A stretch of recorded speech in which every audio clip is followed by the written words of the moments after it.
Self Omnibus, я Александрил, и сегодня я продолжаю играть в Outer Wilds. Также я, наверное, вам посоветую включить скорость 1,25. Эм, И я что-то еще хотел сказать. Хм.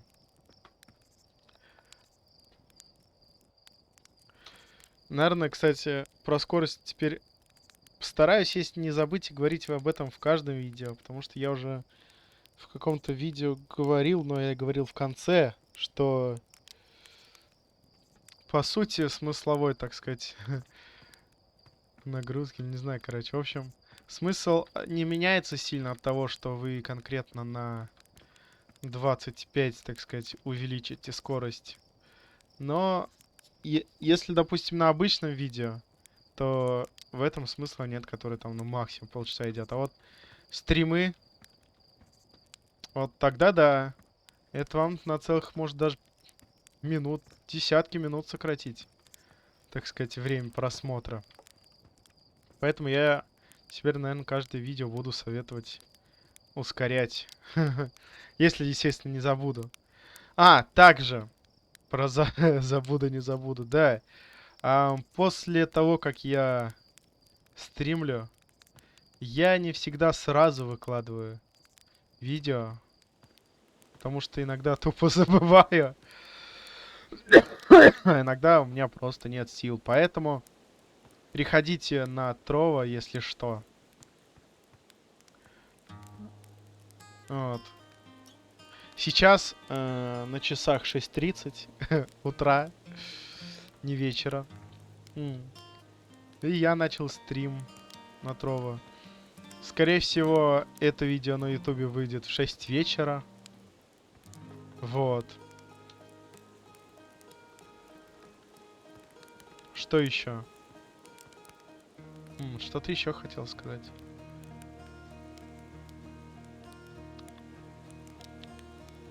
Что ты... Опять же таки. Я, получается, позавчера в 6 вечера провел стрим. Всю ночь не спал.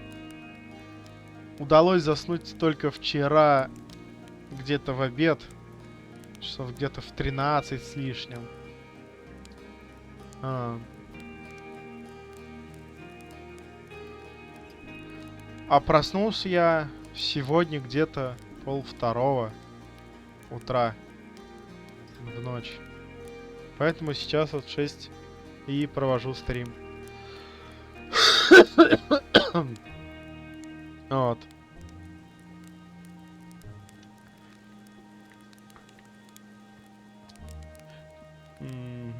А на Ютубе вышло в 12, что ли. Я вообще сначала в 6 хотел его выложить. А потом подумал, ну давай в 12, ладно. Пораньше пускай будет. Ну, вроде все по информации.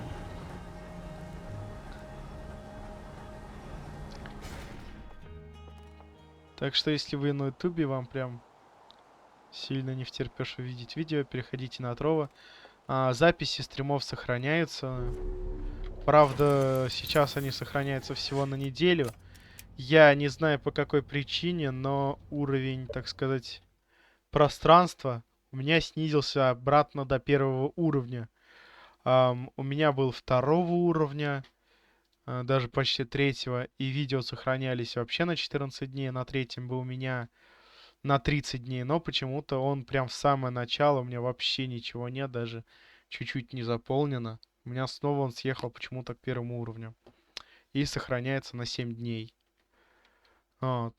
Ну, естественно, на Ютубе оно навсегда сохраняется видео, так что не беда, но если вы хотите увидеть пораньше, без проблем можете перейти на Трова. Я даже уже и не помню, что я хотел сделать-то.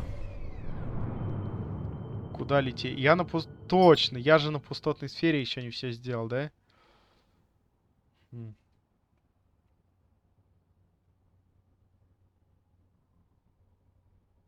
М. М. Ну-ка, я, наверное, сначала... Нет, не на пустотную сферу. Я, наверное, сейчас на Террикон, да, загляну? Где там у меня снизу?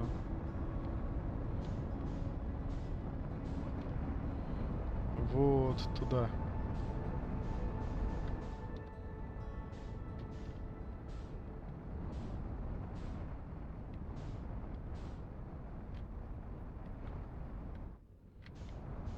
Вот сюда загляну. Не-не-не, давай. Отец. Хочу еще кое-что проверить. А, нет, или не здесь. А где тогда? Ну-ка, не здесь же, да? Здесь просто фигня всякая была. Да. М. А где я тогда был?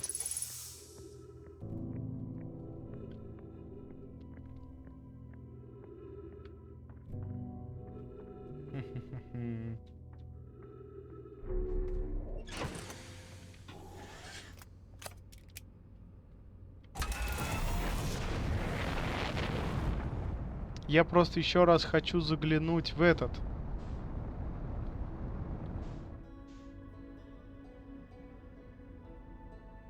В эту башню. Только вот я не помню, а где она была.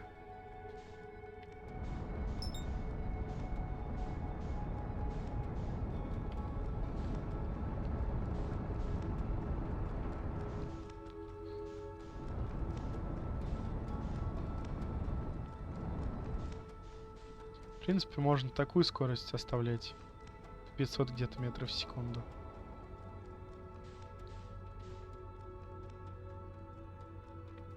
Чтобы успевали затормозить. А, может она была в каком-нибудь... Вот здесь?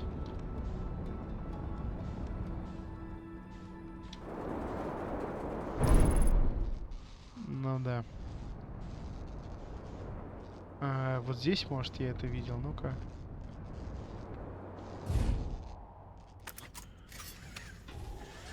Да блин.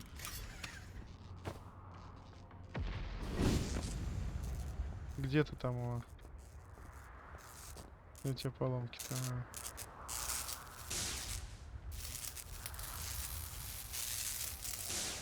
Все вроде.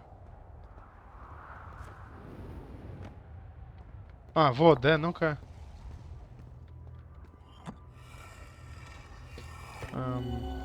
Да-да-да, но я хочу проверить.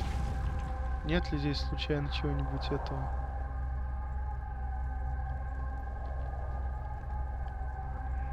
Вроде нет, да, не видно, да? А то я искал, что можно было бы сюда вставить на... Именно в этом здании. Ничего такого не нашел здесь. Ну ладно. Другого способа, кстати, я попасть сюда не знаю, кроме как через белую дыру. Возможно, способ действительно какой-то есть, чтобы нормально здесь походить.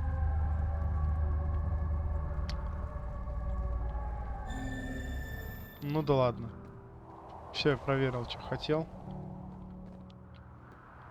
Теперь я, наверное... Сюда пойду. Ага. Это этот же перекресток, да, сюда ведет у нас? Типа там перекресток, да? Такой путь на перекресток.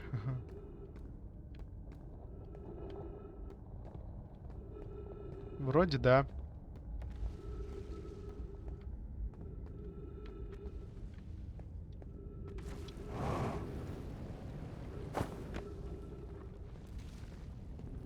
М.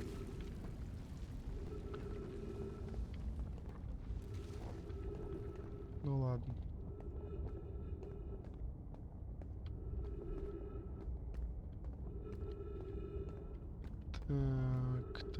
Так.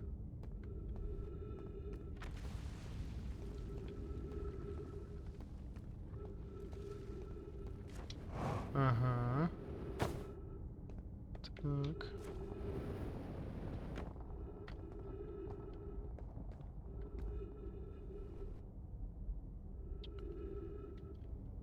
Ну это у нас перекресток, да?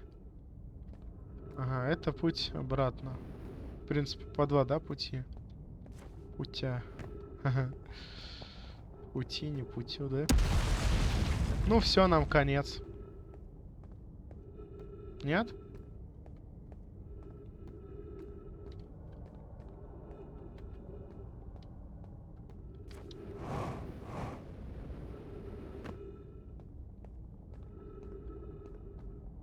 Так, живем пока. Просто еще есть куда-то вот, да. В ту сторону я думаю, что... ну все, я здесь не допрыгну, да, туда? Что это как раз-таки путь в обсерваторию.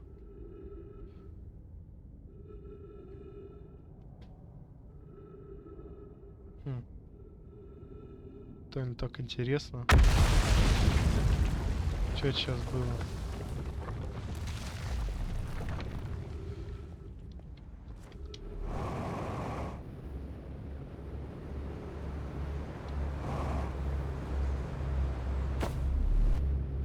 Нет.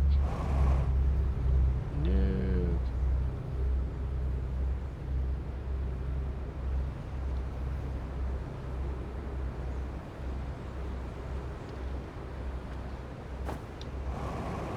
О! Фигак? Ха-ха-ха. Перехитрил систему.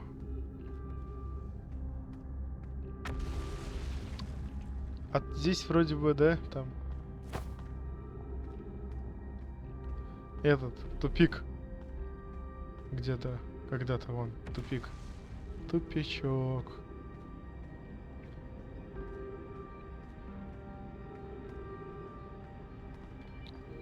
На второй башне тупика нету, да? Или здесь тупик еще раньше? Нет, здесь тупика нету. Ну, технически.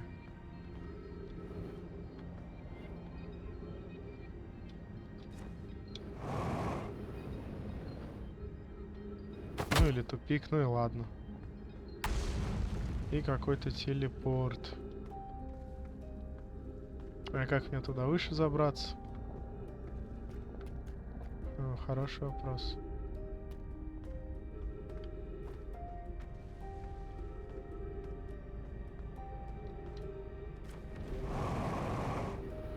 Ага.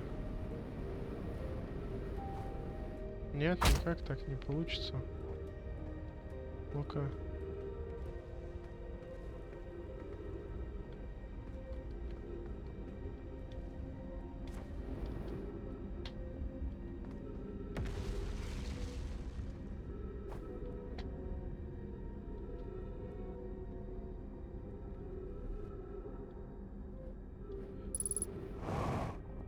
Истощение кислорода.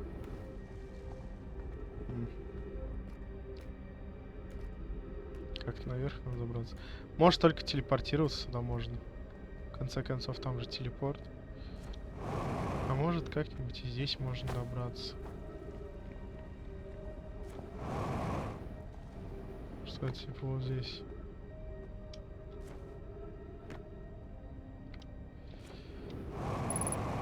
Вот так вот, нет?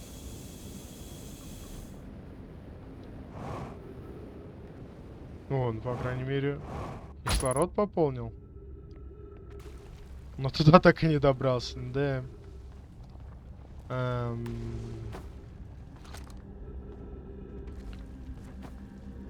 Ну и сдох почти.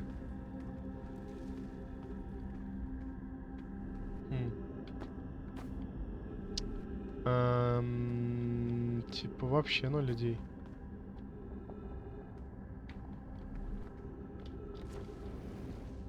По боку как-то. Да тоже не думаю.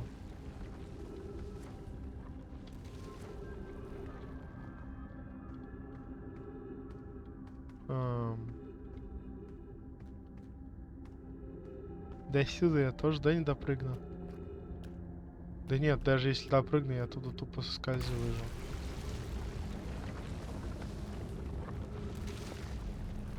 Да уж прям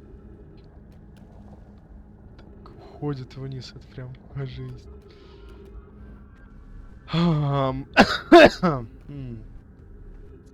По-по-по-по, ну-ка. А здесь как-нибудь выйти в дверь, нет? Ты куда? Вот да, блин. Не то я хотел сделать. Почему они не работают, я не пойму.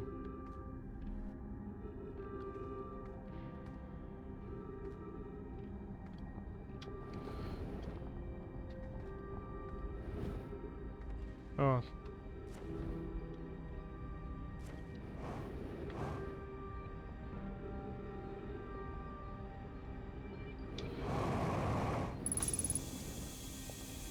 О!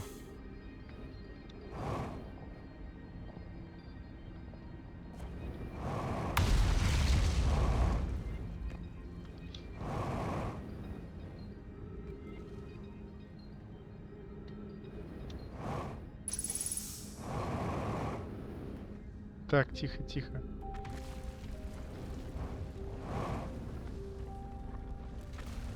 Так, стою.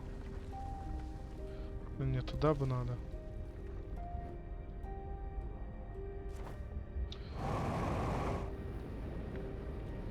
Не-не-не-не, все.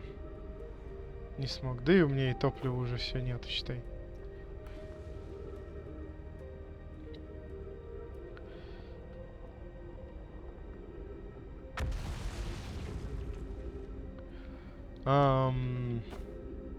Ну ладно тогда. В принципе, я знаю, как туда попасть. Как видно, это белая дыра.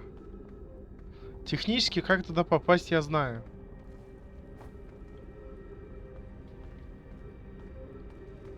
Вопрос только, есть ли другой какой способ нормальный. То есть, как туда надо попадать. Потому что я знаю способ уже, как сказать, так сказать, издалека.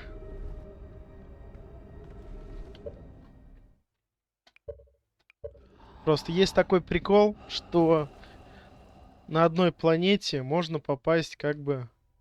Ну, в общем, можно попасть с другой планеты, на которой есть туда телепорт. Но вроде как ты об этом не сразу знаешь. Да и ладно, в принципе, это висячий город, потом буду исследовать.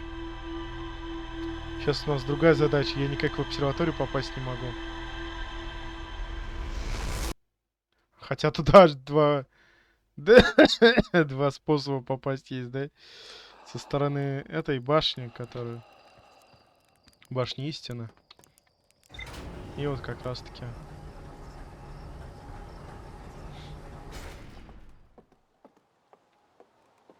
Спусковой платформы. Да, не забывайте костюм. Каждый раз надеть, а то задохнусь.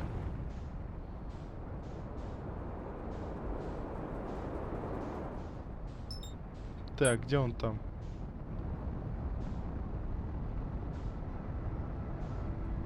Ага, вон он. Давай. Автопилот. Включил. Он сам этот прилетит.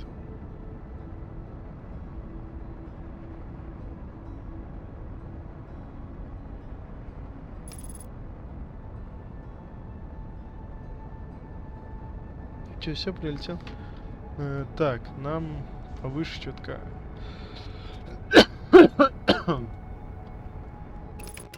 Все, автопилот выключен. Сам. Он даже сам себя выключает автоматически. Удобно. Так, вот нам куда-то сюда.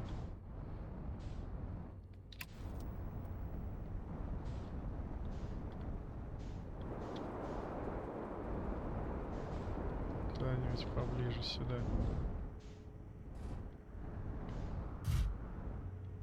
Вот эта точка, хорошо.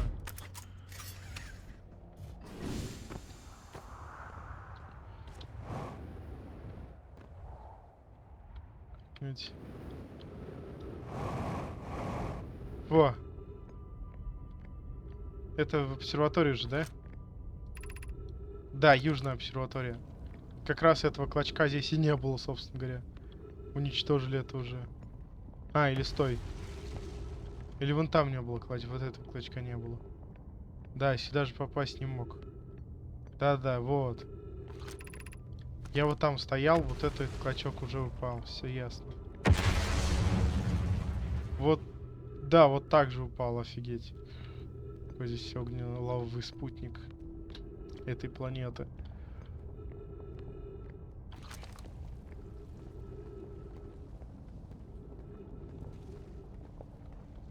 Все. Давайте в обсерватории все. Больше никаких отклонений, так сказать. А, я, кажется, в прошлый раз упал, да? Я пытался попасть, но упал.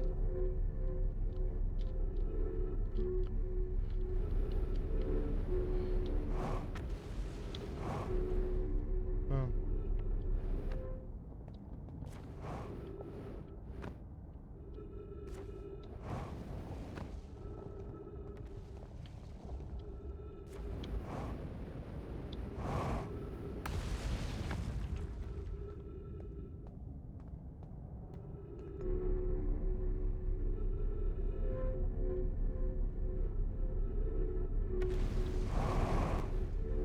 Во, фух. Опасненько. Могли бы и нормально сделать.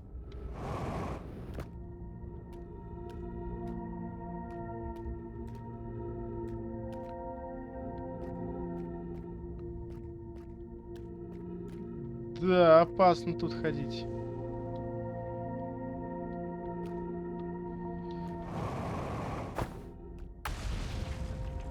Фух. Очень страшно. Когда все там кружится, летает, непонятно что, куда. А, вот туда мне. Фух, так. Куда дальше мне?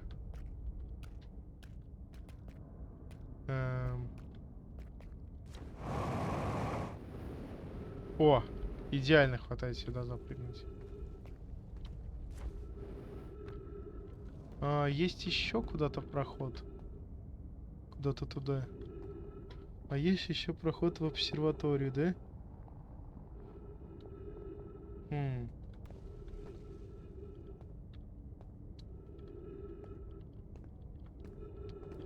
А, это, наверное, из этого проход. Как? Из вот этой башни познаний, истины, как она. Все понял. Вот.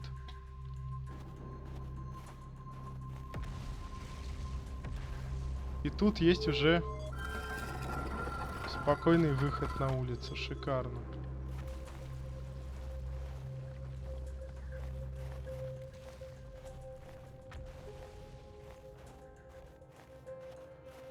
Так, а еще что тут есть? Ну вот как раз про пучины гиганта. Да, довольно забавно, что изнутри мы наружу видим, а снаружи внутрь нет. Да. Кажется, мы уже такое видели, нет? То есть, да. Это мы точно видели. Ну-ка. Существует их несколько, как понимаю. Так, а здесь у нас то же самое будет писаться, нет? После мы с Седуном поднимали детали орбитальной зонды пушки на орбиту. Но одна из них вдруг ушла под воду. Жаль, что ты не видел. Мы думали, что течение препятствует даже частичному погружению объектов. Но наша деталь опустилась к самому ядру.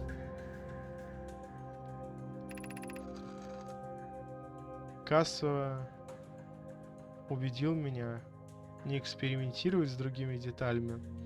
Но я хочу выяснить, как это произошло. Разве течение можно преодолеть?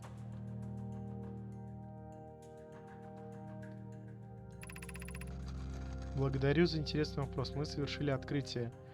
Крон создала модель пучины гиганта. Здесь, в Южной обсерватории на пустотной сфере, выяснил, как предмет мог утонуть.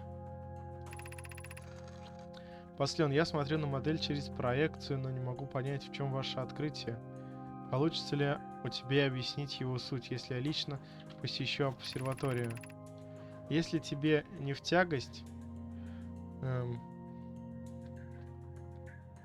пробираться к Южному полюсу под землей, приходи в любое время. Сюда ведут два пути. Один начинается у гравитационной пушки на пустотной сфере, другой берет начало в башне квантовой истины. Собственно говоря, да.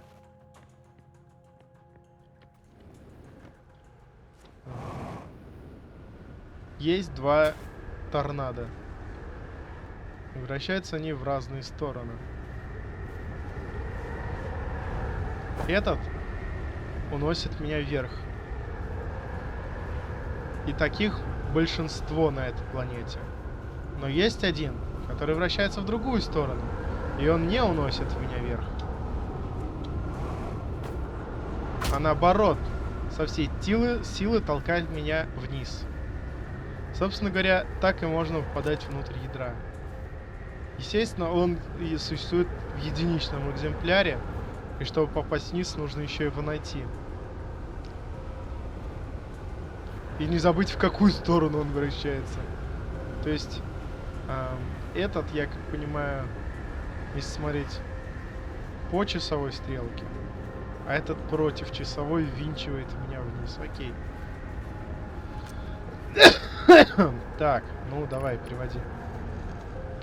Ксава использует смерчи пучины гиганты, чтобы подниматься со строительной базы на орбиту детали орбитальной зондовой пушки. Одна из деталей почему-то не взлетела, а утонула. Вот, одна деталь. Все остальные, да, поднимали детали вверх, а одна почему-то утонула. Мы с Кроном пытаемся выяснить, почему это произошло. Новые данные. Выяснилось, что существует два типа смерчей. Большинство смерчей пучины гиганта вращаются по часовой стрелке. С их помощью Ксава посылает детали на орбиту. Однако встречаются и смерчи, вращающиеся против часовой стрелки. Они поднимают предметы, а погружают их под воду. Не поднимают, а погружают их под воду. Спасибо, Крона. Послен показал мне твою работу, и я заинтересовался вторым типом смерчей. Правда, я бы все понял и без физической модели их действия. Действительно, нафига создавать их в реальности, да? Ты мог просто все объяснить. О, ну-ка, что-то не дочитал. Модель поможет нам при исследовании пучины гиганта. К тому же, я очень люблю собирать модели. Ясно.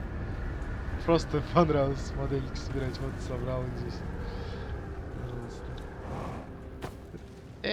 Вот и я о чем. Если ты что-то врезаешь на большой довольно скорости, тебя просто отталкивает, как попрыгунчик какой-то. Иногда это очень сильно мешает.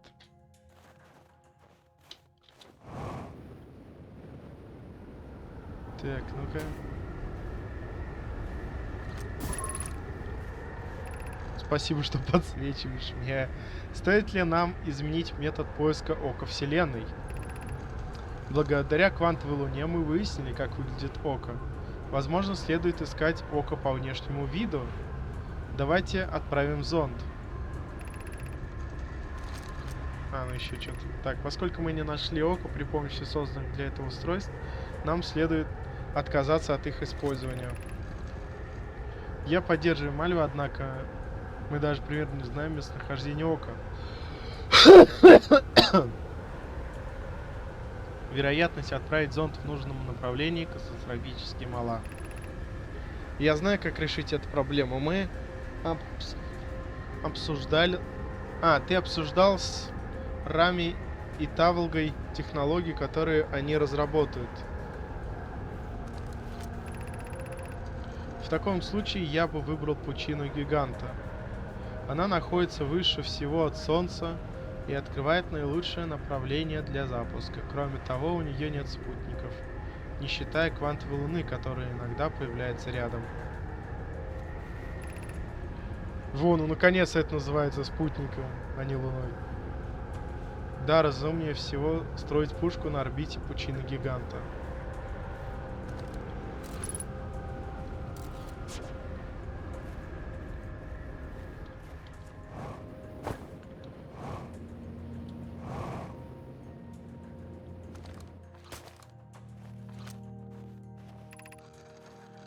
Что мы узнали, пока искали Око Вселенной?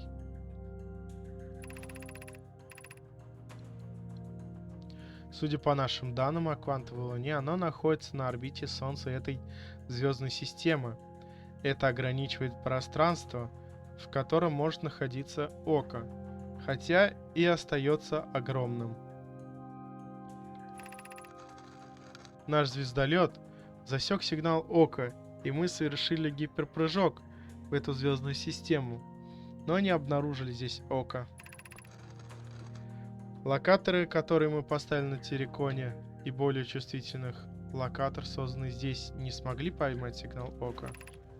Предположение: Око перестало издавать сигнал. Вероятно, Око не хочет, чтобы его нашли. Какое странное предположение, Ксава. Око призвало нас в эту звездную систему. Я знаю, мне все детство рассказывали истории об Оке, однако с момента прибытия мы так и не приблизились к нему. Вот. А есть еще причина, по которой Око перестало издавать сигнал. И эта причина кроется в DLC.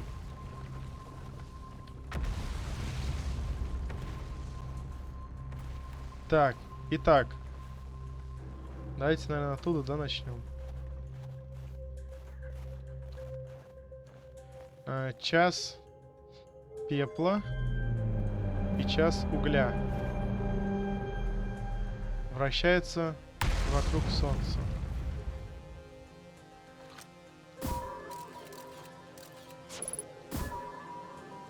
На.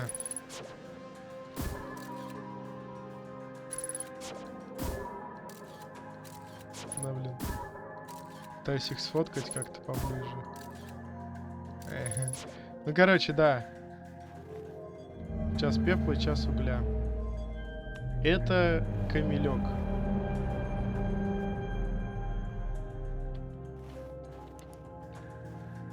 Здесь, к сожалению, темно. И даже несмотря на солнце, почему-то... Так, это у нас вот как раз вот таки это сейчас планета. Пустотная сфера. Потом идет пучина гиганта. Вон она какая гигантская. Дальше идет у нас терновник. Вот он. И давайте теперь все. Ну-ка, давайте все.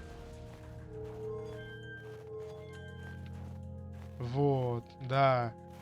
Вот это вся наша звездная система. И в конце у нас Око Вселенной. Смотрите, как оно далеко. Вот оно у нас. И ее местоположение, естественно, неизвестно.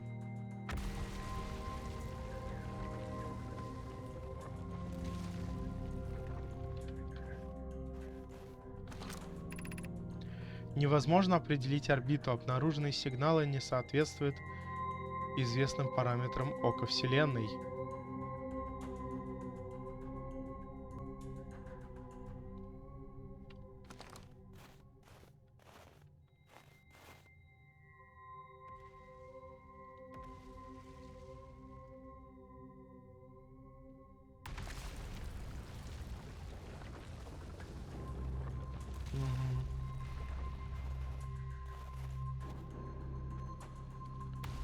Да.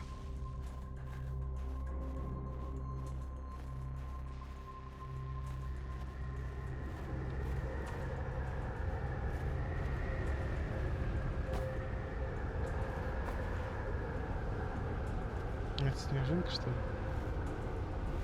Ну ладно, офигеть, прикольно. В жизни здесь снежинок не видел. Она тут одна единственная на всей планете. Во всей Солнечной системе снежинка, офигеть. А, нет, вот еще одна есть. Блин, до этого действительно никогда не видел, серьезно. Сколько в эту игру играл.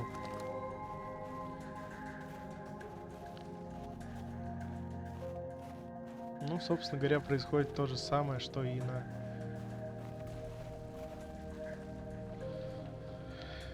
Терриконе. Так, что ж, куда дальше полетим? Здесь вроде в обсерватории мы все обследовали. Все, что могли, да?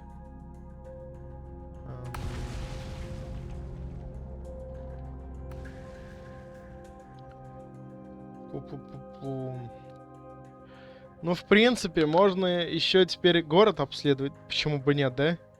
Он, правда, гигантский, наверное, захода 2 может даже понадобиться.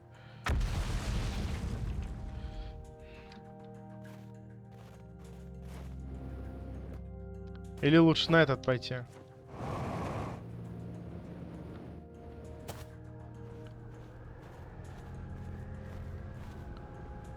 Солнце, кстати, уже красное.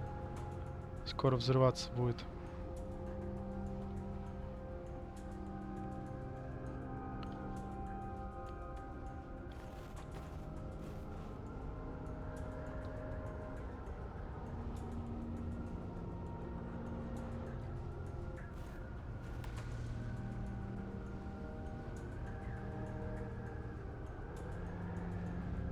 Вроде на этой планете больше исследовать, кроме как висячего города, и нету.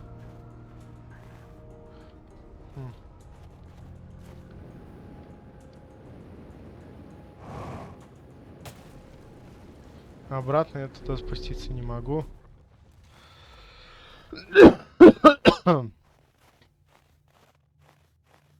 А если и выйду, то корабль у меня вообще фиг знает где. Да. На этом, к сожалению, прокатиться. Где он? Где-то в той стороне. Но я боюсь, что да, у меня солнце сейчас уже начнет взрываться. Я даже не знаю, смогу ли я к кораблю попасть.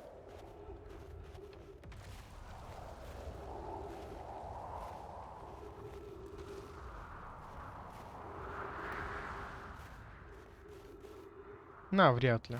Что ж, давайте лучше начнем заново. Как я и говорил, очень полезная способность. Чтобы не каждый раз не ждать, когда ты умрешь. Когда взорвется солнце или что-то подобное. Просто вот так помедитировал, новый этот петля, так сказать, началась. Новый заход.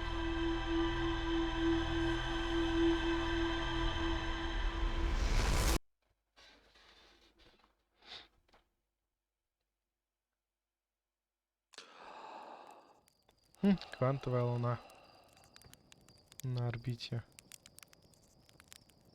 Кстати, я когда играл, я также еще за той фигней летал. Вот этим ядром, которое полетело. Смог догнать. А смысла в этом вообще никакого не было. В общем, там на этом ядре ничего интересного нету. Ядро эти. Спутник.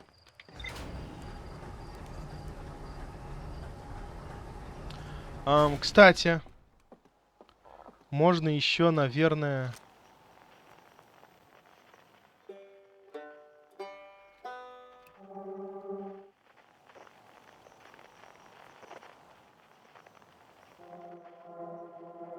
Камень в башне. Вот, туда слетать можно.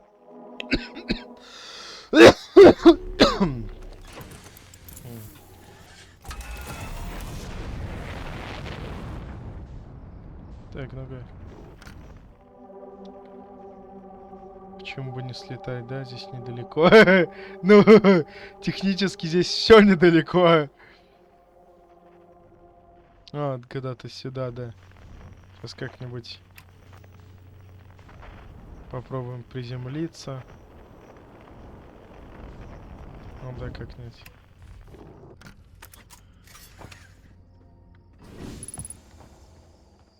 И, кстати говоря, здесь деревья тоже. телепортируется. И не только деревья, даже вон тот этот. Ну-ка, давай, давай. Я... Куда сейчас исчез? Да, здесь тоже такая фигня. Прочитать. Всегда темно. Тишь и покой. Всегда темно. Среди стволов.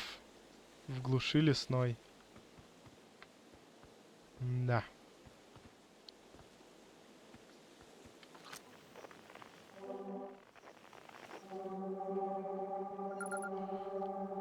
Камень в роще.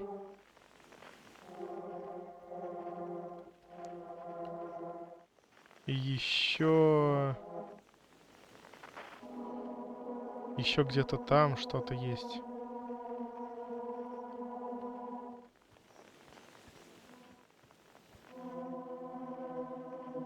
Камень в роще, да.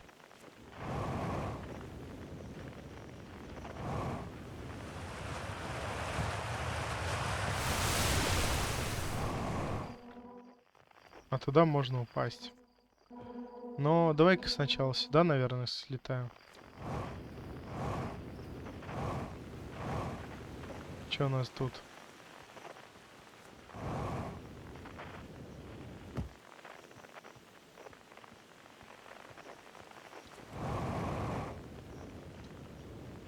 В принципе, когда вообще весь космос исследуем, можно будет каждому заново подойти, поспрашивать, кто чё, как.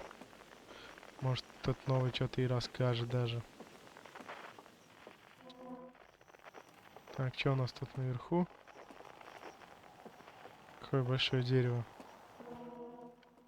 Во, ну-ка. Кремень. Исследовательские заметки. В этом кратере есть роща, от которой исходит странный сигнал. Он похож на сигнал от квантовой луны, так что, возможно, они связаны. Так как никто не смог добраться до квантовой луны, мы знаем о ней очень мало, надеюсь. Сигнал из рощи поможет узнать о ней больше.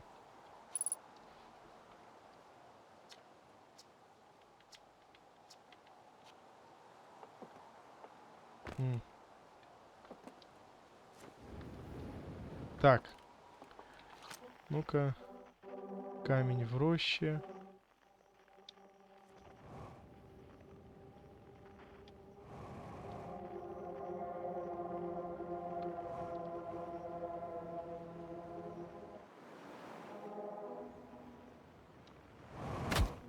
Ай-яй-яй, больно.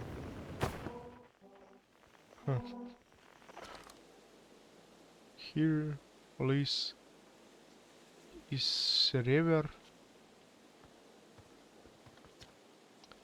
Here lies binary semaphore.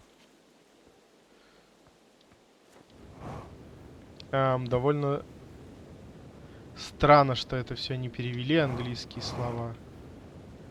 Возможно, даже никто сюда добраться-то не смог, да, из русских переводчиков. Точно, я вспомнил, что у меня есть переводчик на телефоне. Так что мне мешает взять и перевести эти слова? Здесь лежит Шон Ариамаки Ридингер. Ну, то есть, да, здесь лежит Шон. Здесь лежит Изревер. Здесь лежит...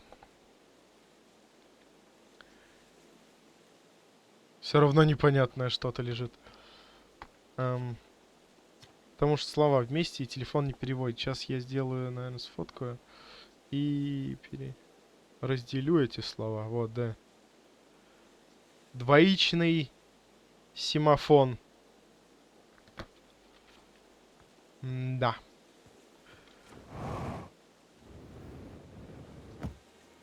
Ага. Ага.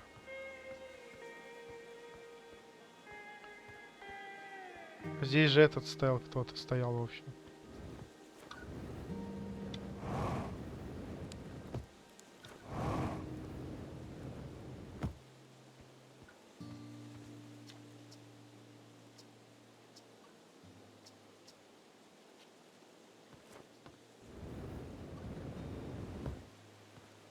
Да он исчез. Ну да ладно, скорее всего, я предполагаю, что это...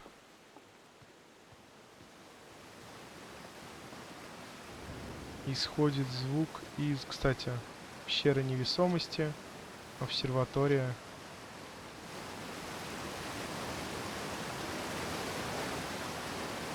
Да, собственно говоря, тот камень из обсерватории, возможно, этот звук издавал. 50 топлива осталось. Опять же таки, да, пещера невесомости, обсерватория. В любом случае, я сейчас хочу попасть в эту обсерваторию. Кстати говоря, ну-ка.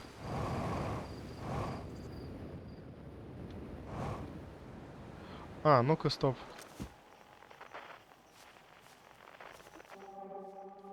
Да, да этот лес просто тоже нужно будет в него зайти потом.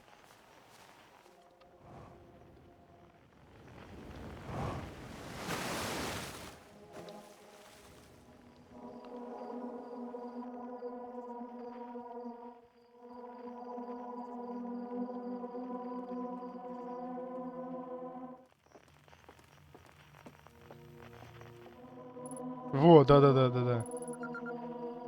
Камень в музее. И там неизвестно.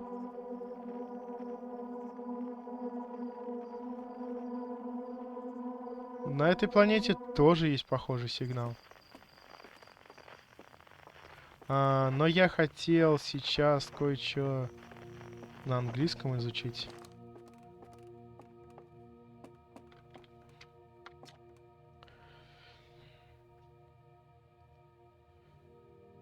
Так, ну-ка.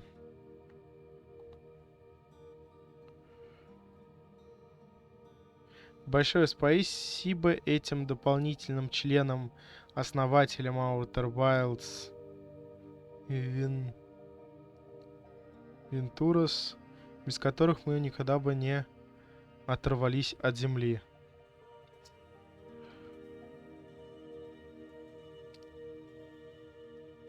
Давай переводи что-то типа Мэтью, да? Мэтью Штайнхауэр. Бен.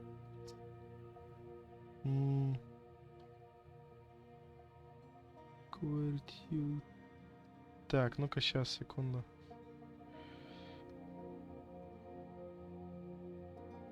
Какой еще Samsung? Не нужен Samsung. Нет, нет, нет.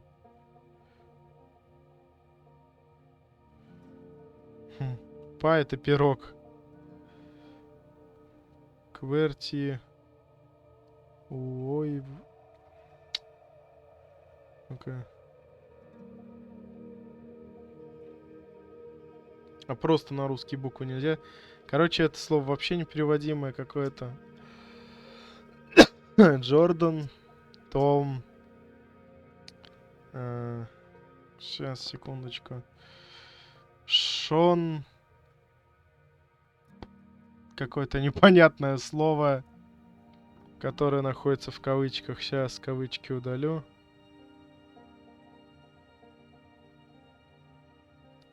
Это Шон Фаррелл в кавычках.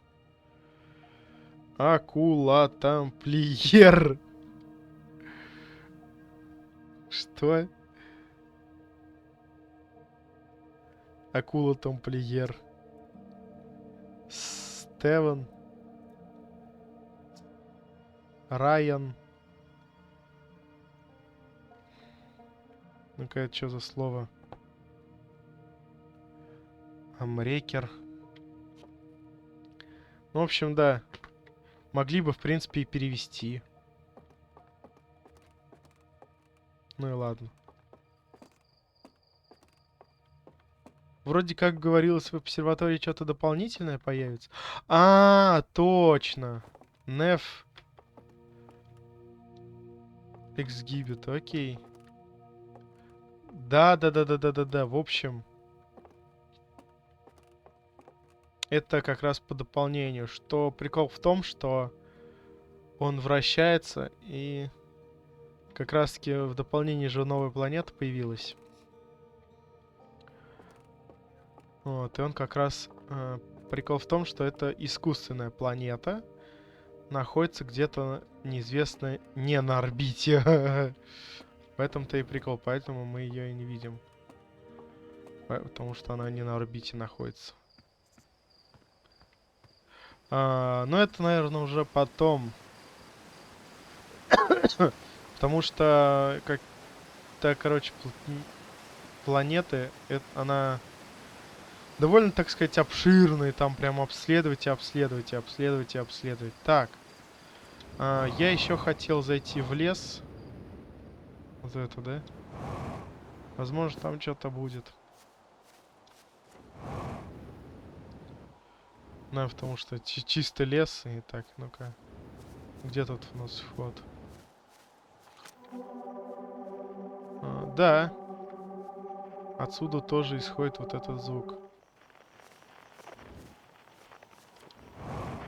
Собственно говоря, обнаружен неизвестный сигнал.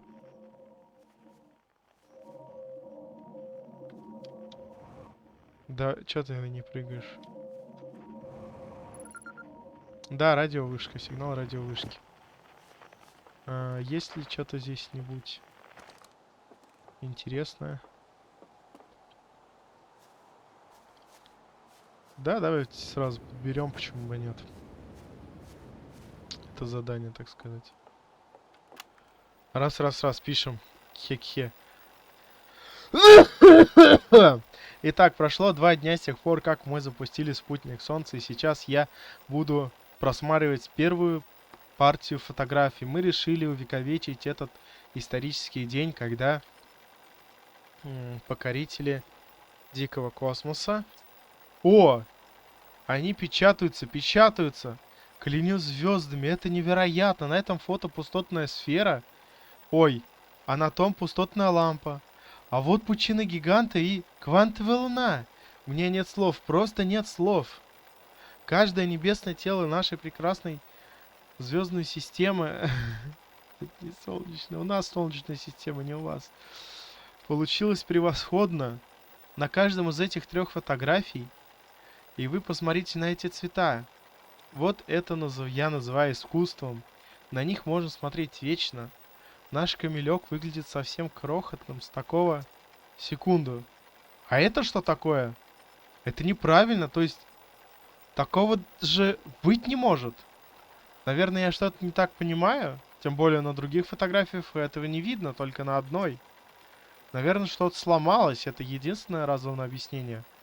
Надо связаться с Габро. Пусть проверит, все ли в порядке с линзами у спутника. Вот почему он полетел туда и запись. Да вроде все с ними в порядке. Они не запылились, не сломались. Вот. В прошлой серии, да. Собственно говоря, на этой фотографии все нормально. На этой фотографии все нормально. А вот он, Габро. И вот, 40 градусов. Вот. Что это за черное пятно? Получается, 1, 2, 3, 4, 5. Чужак. Но что-то закрывает солнце. И закрывает оно сверху. И вращается не по орбите, как другие. Ну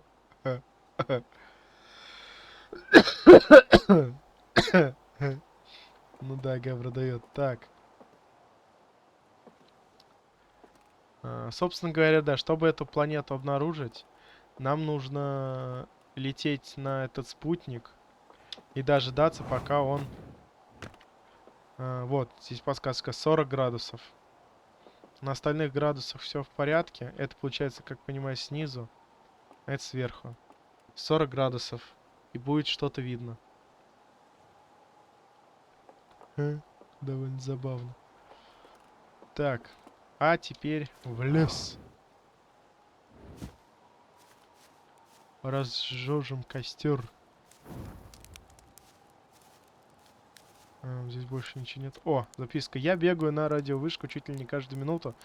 Но фотографии до сих пор не готовы к печати, как говорят. Если за спутником смотреть, он никогда не передаст данные. Шучу, на самом деле, никто так не говорит. Когда-нибудь я обязательно выясню, почему время так возмутительно замедляется именно в те моменты, когда я чего-то жду.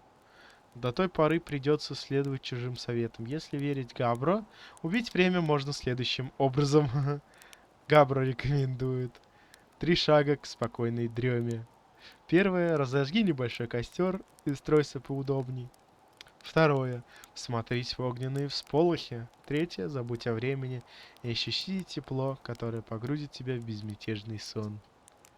Если Граба увидит тут свои советы, вся деревня будет считать, что у меня с головой не в порядке.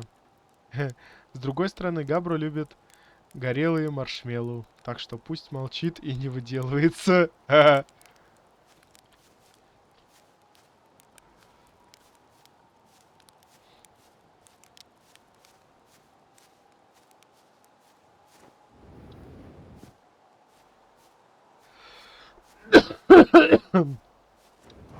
Что еще тут есть у нас? Топливный бак на исходе. А корабль на другой стороне. Да.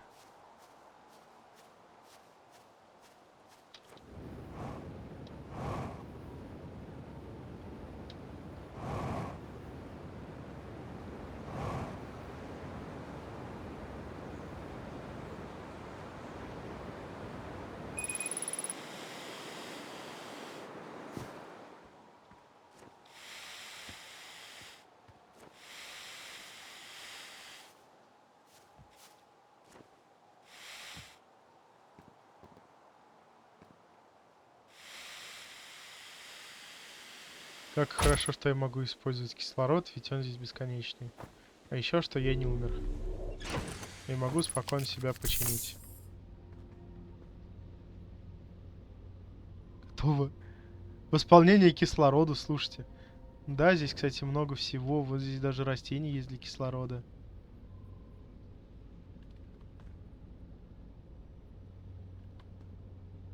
Поднять крышку.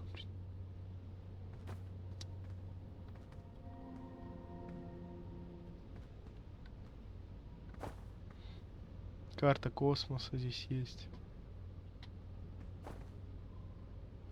Все-таки, если присмотреться... Смотрите за горизонт. Маленький разведчик, освещайся из тьму. Это... Так, это получается Терекон. Это получается час огня. Там же час огня и час пепла. А, час угля и час пепла. Это, кажется, час угля, если не ошибаюсь. Это также камелек. Терекон, это камелек, а это пучина гиганта. Зона риска, исследуйте местность. Собственно говоря, да. Можно запустить. Если забыл, в какую сторону вращается, можно просто взять, запустить и увидеть, куда улетит зонд. Разведчик. Так.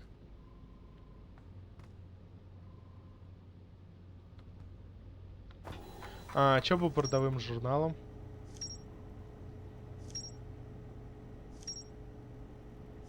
Довольно много открылось, смотри-ка, чё.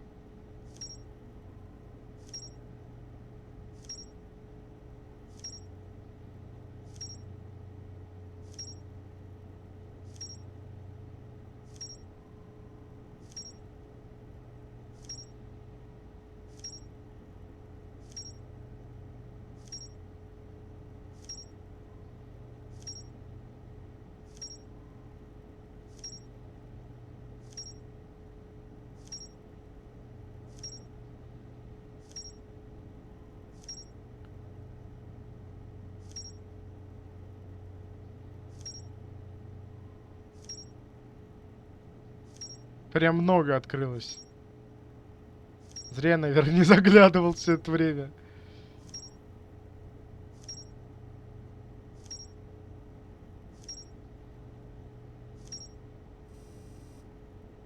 Жесть. Жесточайше, просто жесточайше. Ага.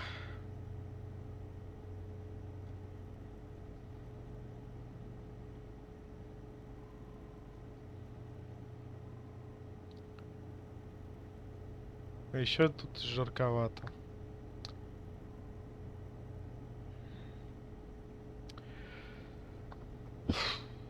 Сейчас. Сейчас этот включу. Сейчас, подождите секундочку.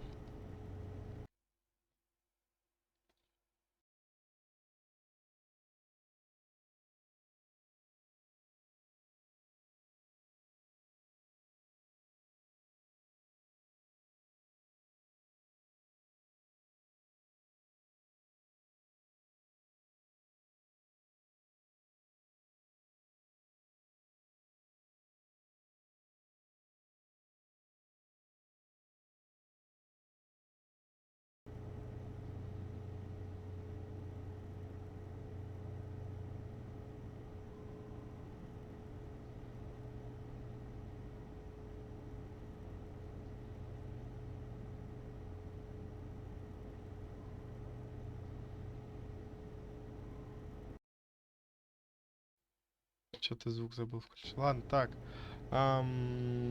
Чё у меня с мышкой? Не пойму, почему мышки у меня нет. Давай, наверное, прочитать записи. Спасательная капсула. Высокоэнергетическая лаборатория. Одна из 3 капсул на мае приземлилась на песочные часы. Отрицательное время, зафиксированное на станции Белая дыра, было предметом исследований в высокоэнергетической лаборатории в каньоне на экваторе часа угля. Да, час угля. На мае засекли квантовый сигнал, который пошел с песочных часов.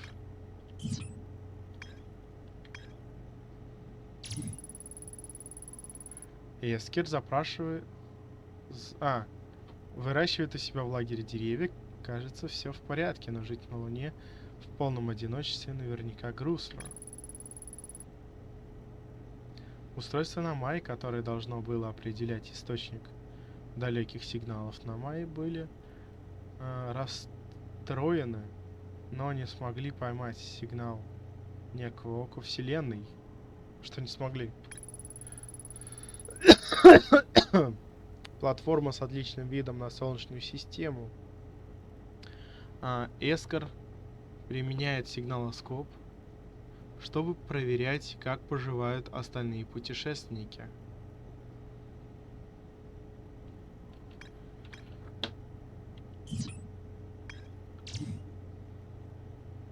Деревня. Единственное поселение Камиляну. Пещера. Семя черновника. На нашу планету упало семя черного терновника. Оно уже успело пустить корни. Тейкер хочет заглянуть внутрь с помощью пускателя разведчиков. Когда я направляю сигналоскоп на семя, из него слышны звуки губной гармошки. Маленький разведчик запущен в семя. Не знаю, как это возможно, но семя гораздо больше изнутри. В этой роще есть странный осколок, который перемещается, когда я не смотрю на него. Он испускает сигнал на частоте квантовых флуктуаций.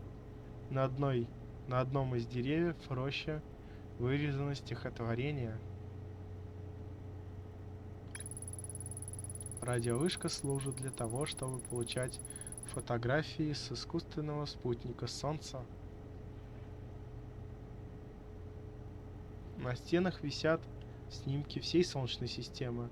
На одном из них изображены нечто странное.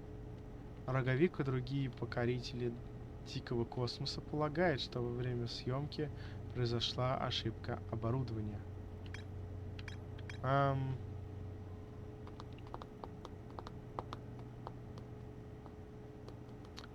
Стихотворение. Чье это стихотворение?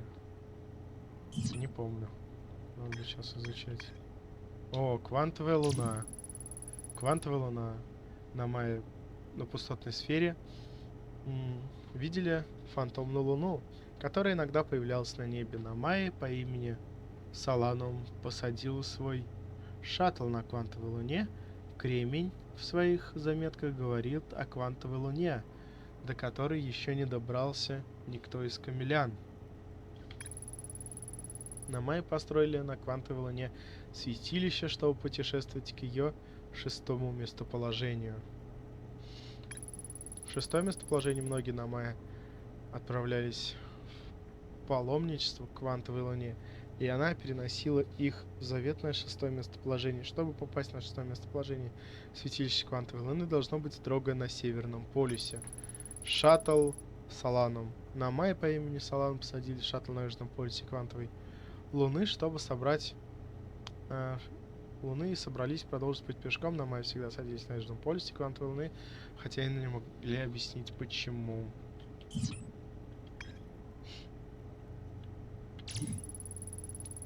Да.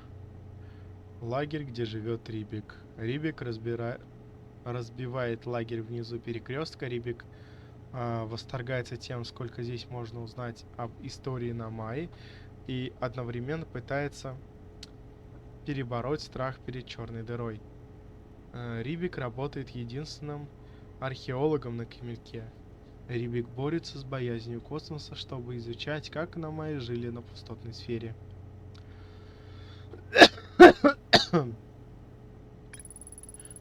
Южная обсерватория, новый более чувствительный локатор, который на Майе собрали в обсерватории, не смог засечь сигнал Ока. Собрав больше сведений о квантовой луне, на Майе предположили, что Око движется по дальней орбите вокруг Солнца. На Майе перестали искать сигнал Ока, и вместо этого попробовали найти его по внешнему виду, используя зонд. Было сказано высказано опасение, что вероятность отправить зонд в нужном направлении катастрофически мала. Симуляция торнадо. Большинство смерчей пучины гиганта вращаются по часовой стрелке. С их помощью на Майе посылали детали на орбиту, однако есть и смерч, вращающийся против часовой стрелки. Он не поднимает предметы, а погружает их под воду.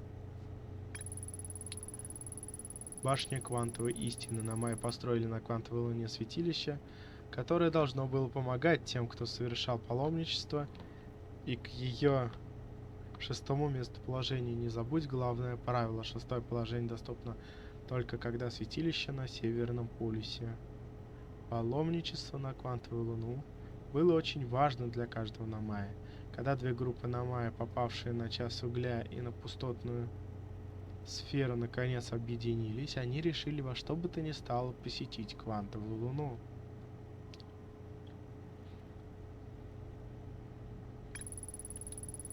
Странный камень, который перемещается, пока никто на него не смотрит. На Майе установили, что квантовое поведение объектов в роще обусловлено влиянием этого камня. На Майе предположили, что он может быть осколком квантовой луны. Осколок испускает тот же сигнал, что и квантовая луна. Гравитационная пушка — огромная цилиндрическая конструкция, которая создает восходящее гравитационное поле. Мне удалось вернуть шаттл на Майе с квантовой луны. Есть ли смысл в том, что я сейчас читаю? Или лучше всего за раз прочитать в самом конце игры? Ладно, спасательная капсула 1, одна из 3 капсул на Майе первых. Кстати, возможно, если восклицательный знак, то это значит не до конца все описано. Я не знаю. На Майе, потерпевших крушение в нашей Солнечной системе, все 3 капсулы были запущены с некоего звездолета, который получил серьезные повреждения. На Майе создали временное поселение под своей спасательной капсулой. На Майе вспомнили, что засекли таинственный сигнал в форме глаза на борту звездолета. Сигнал был старше самой Вселенной. На Майе стали называть его источник оком Вселенной. На Майе бросили это поселение, потому что оно было ненадежным. Ну, естественно, кто бы сомневался. Рисунок 1. Изображение звездолета на Майе, получившего сигнал. Изображение черного терновника, опутающий звездолет на Майе. Изображение 3 спасательных капсул, улетающих со звездолета на Майе. Да. Висячий город. Вот, здесь что-то еще не обследовано. Все-таки, если что-то не обследовано, будет это оранжевый. Город Намай, который висит под северным ледником пустотной сферы, он вертикально разделен на 4 района. Северный ледник, северный полюс пустотной сферы покрыт снегом и льдом. На поверхности стоят необычные руины Намай. Намай нашли способ перемещаться сюда со станции Белая дыра. Здесь они впервые создали технологию гиперпрыжка. Черная дыра. Район Кузницы. Черная дыра. Самый высокий в висячем городе. Да. Собственно говоря, сейчас будем доисследовать это. А потом уже можно будет доисследовать и камелек. Так. Орбитальная зондовая пушка. Обломки станции Намай на орбите пучины гиганта. От центрального помещения идет 3 коридора. Орбитальная зондовая пушка была создана, чтобы найти око Вселенной. Намай направились в орбитальную зондовую пушку больше энергии, чем она способна выдержать. И они считали, что так вероятно обнаружить око Вселенной, повысится. Обнаружить. Модуль управления. Модуль управления недавно получил запрос на запуск зонды от оборудования, задействовано в проекте «Час пепла». Траектория запуска зонда была выбрана случайно, зонд был запущен успешно, но пушка существенно пострадала. Оказались повреждены несколько модулей.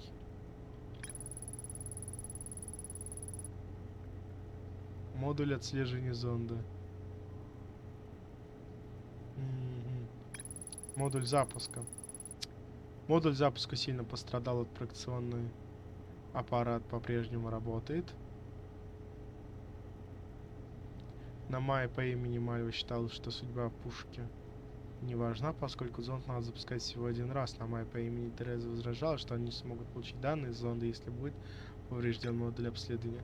Довольно, кстати, забавно, что технически в ядро вот этого пучиного гиганта попасть ничего не может, кроме как через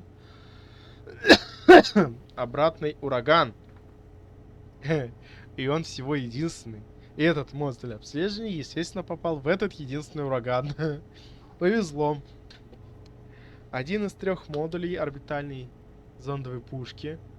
Не, вообще есть 3 способа. Помимо, так сказать, основного парадного входа, можно улететь сначала на несколько тысяч километров.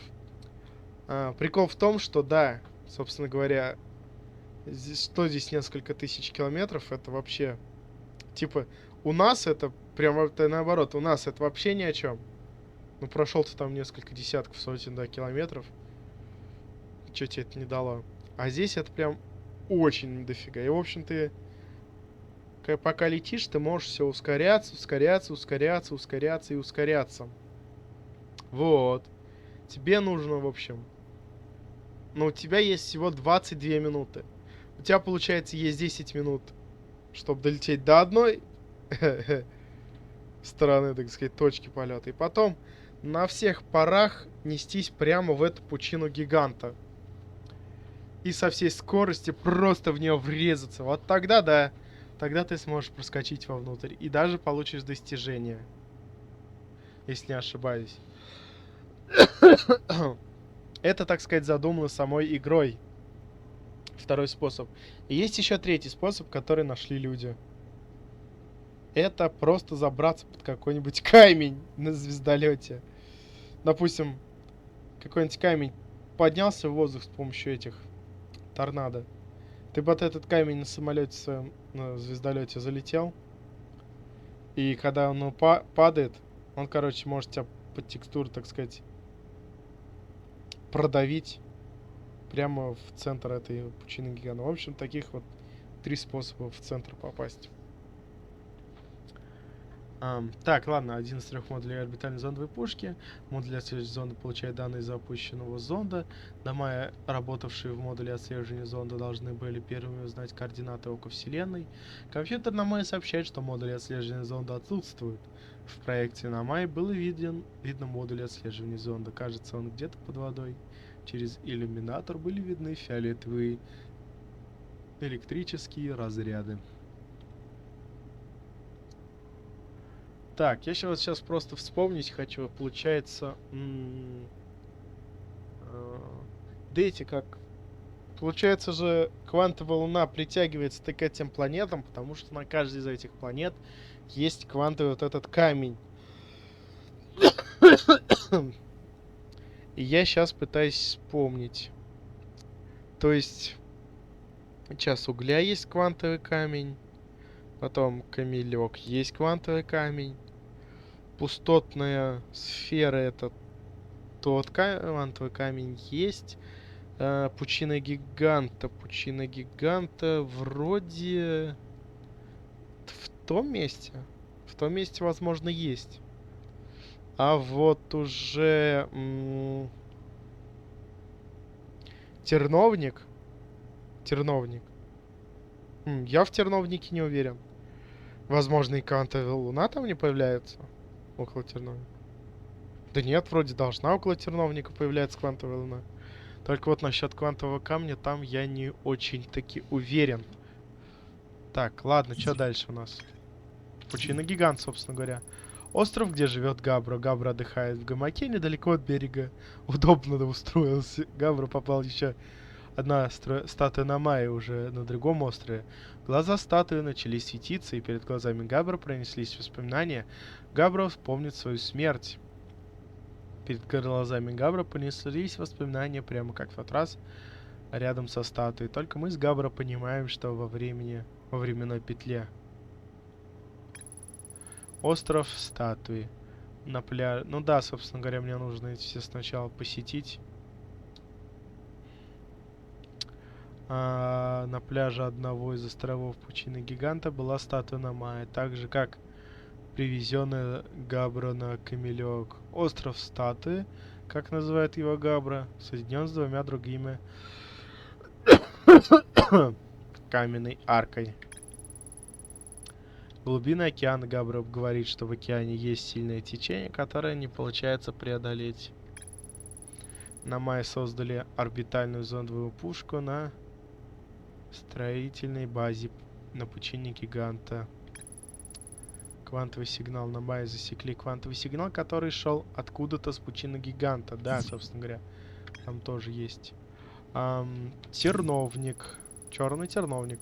Внутри семечка. Когда запуская разведчик внутри семени, попавший кулек оказывается в бескрайнем затуманенном пространстве с колючими лианами. Кстати! И сейчас еще один прикол покажу. Я что-то когда проверял это, забыл про это. Так, звездолет. На мае прибыли в эту солнечную систему на космическом корабле под названием Звездолет. Они следовали за сигналом Ока Вселенной. Звездолет потерпел крушение внутри черного терновника. Но, естественно, поскольку мы снаружи его вообще не видим, естественно, такая же фигня, как и с семенами. Спасательная капсула 3. Одна из 3 капсул на мае не смогла выбраться из черного терновника. Да.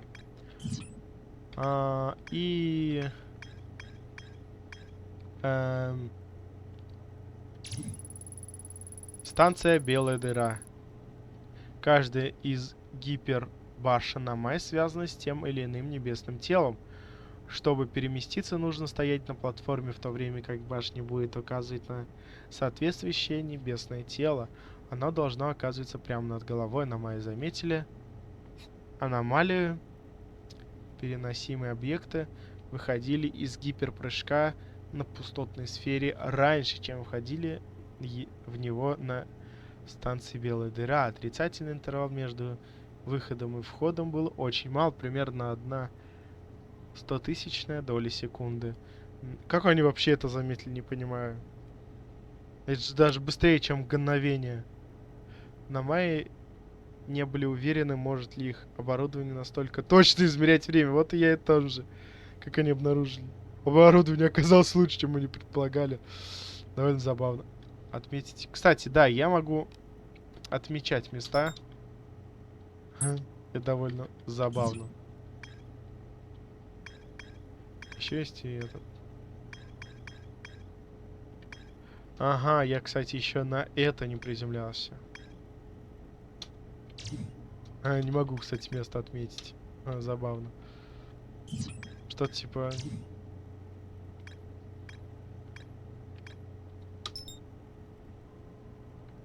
Это прямо точнее, чем отмечать планету. Так.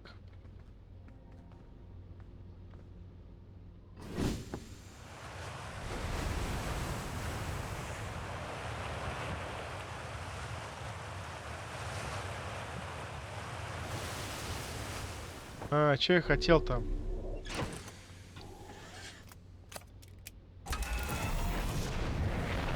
Слетать к... О, во-первых...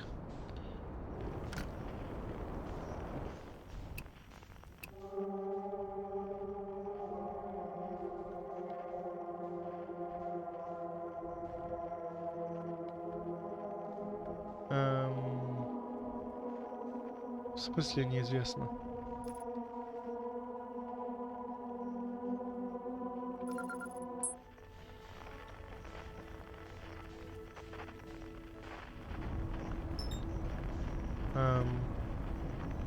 Давайте-ка еще квантовые флуктуации. Странно, почему. Ничего. Здесь нет, что ли, хотите сказать? Странно. Собственно говоря, вот черный терновник. И он полностью покрыт замороженной водой. А почему нету, я не пойму. Сигнала.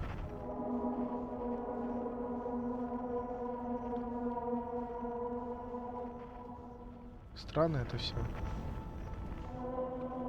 То есть вот оттуда есть, да?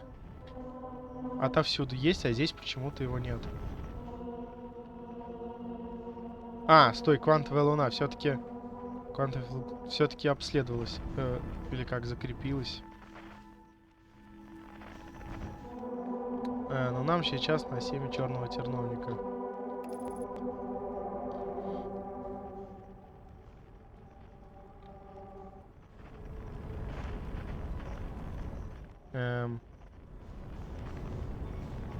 А можно узнать, а куда ты?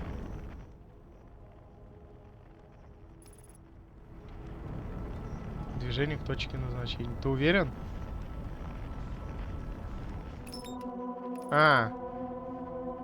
Он просто метку поставил.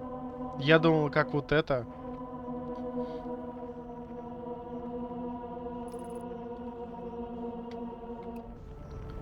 Аварийные маяки. Кстати.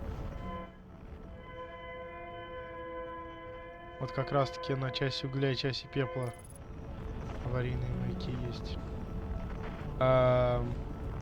Автопилот же меня на солнце не заведет случайно?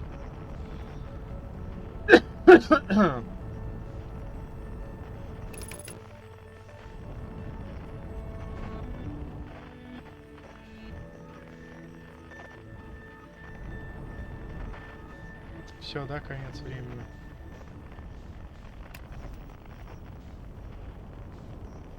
По звуку понятно. Так, ну надеюсь, успею сейчас кое-что сделать. Какой прикол.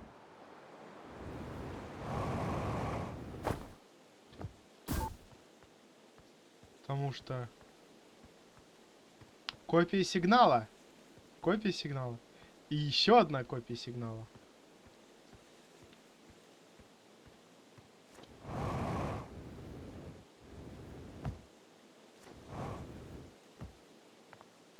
И солнце уже взрывается, я вижу, да? По музыке понятно, что солнце сейчас взорвется.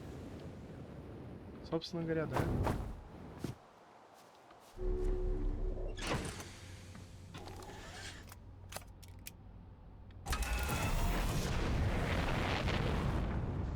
Разведчик раз и разведчик 2.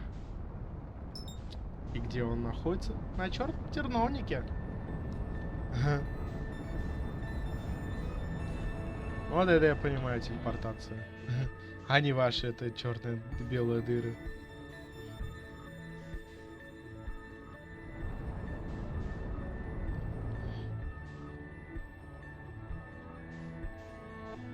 Что ж, ладно, можно начинать заново. И сейчас я, наверное, это буду обследовать. Обследовать, наконец-таки, город этот. Теперь, наконец-таки, буду обследовать город.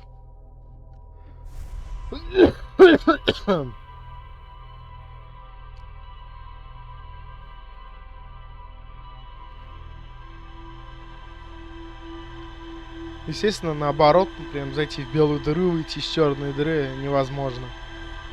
Если белая дыра, ой, черная дыра все засасывает, то белая, наоборот, все отталкивает из себя. И в обратном порядке переместиться невозможно.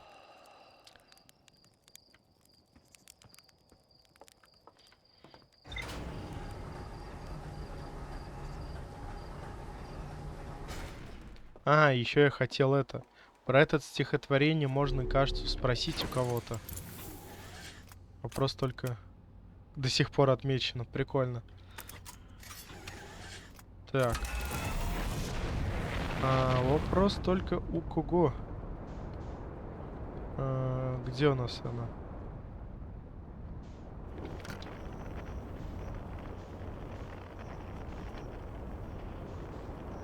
Вот здесь, да?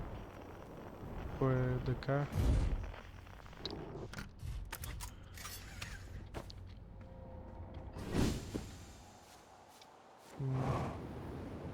Я сейчас на дерево заберусь. Кто там был написан?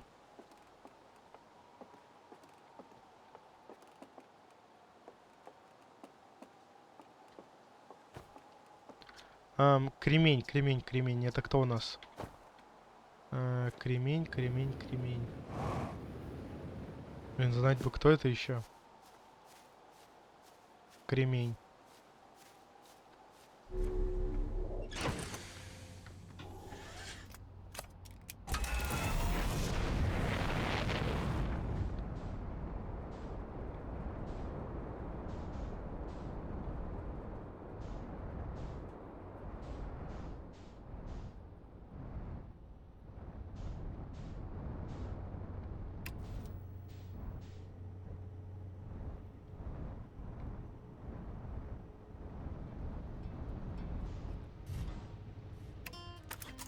Ну, здесь и остановимся. Шикарно.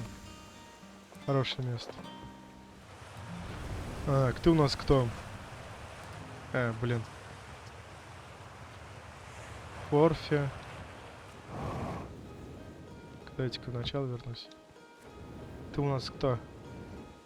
Слюда.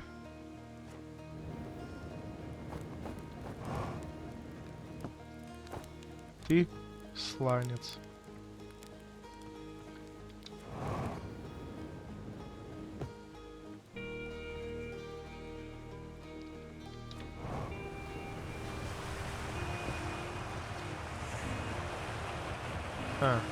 Ты Рител.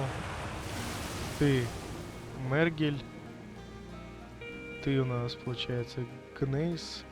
Так,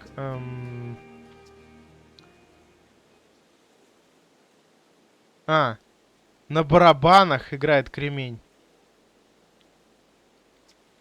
Ясно. Все, тогда понятно.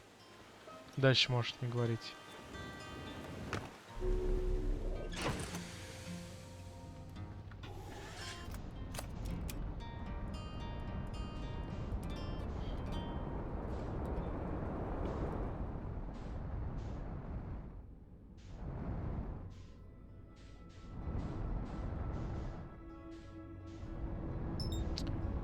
Не, я знаю, где он находится. На часе угля, что ли. Но туда я не полечу сейчас. Кстати, можно на пустотную лампу слетать. Почему бы нет? Но не сейчас. Сейчас мне важно не врезаться бы. Для начала. Фух, спасибо.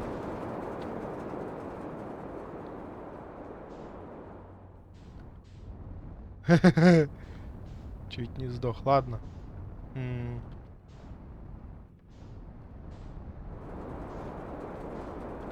Куда тут можно приземлиться?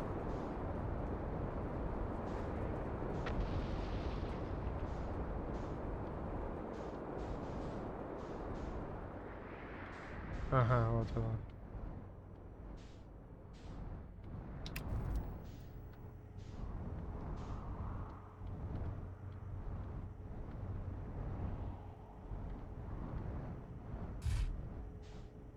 Да, пойдет.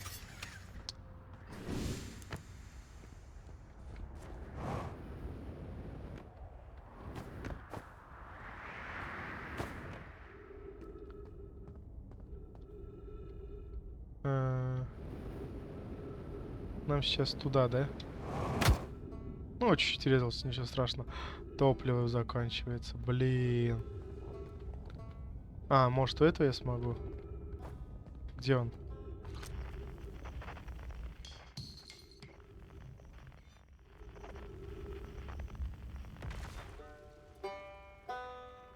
Под нами, да?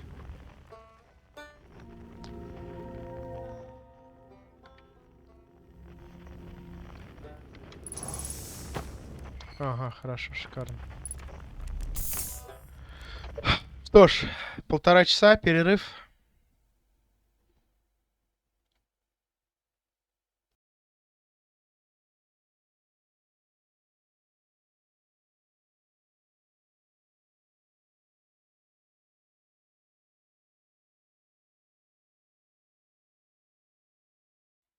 Я вернулся.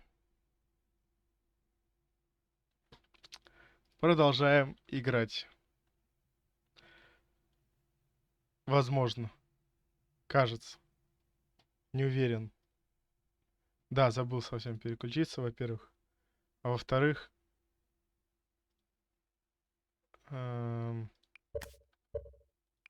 Почему кнопка продолжить не работала, не знаю.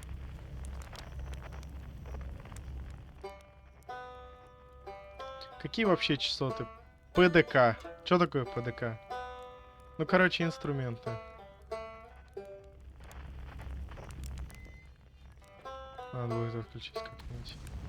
Квантовые флуктуации.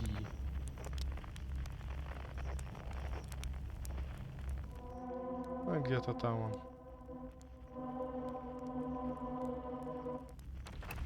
Аварийные маяки. Где-то подо мной. На противоположном. Радиорубка.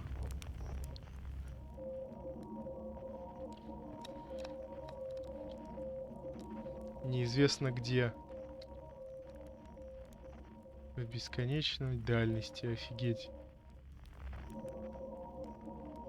Это, наверное, этот. Ладно. И все. Ну что ж, пошлите в город тогда. Исследовать. Где тут? Вход в город наверху.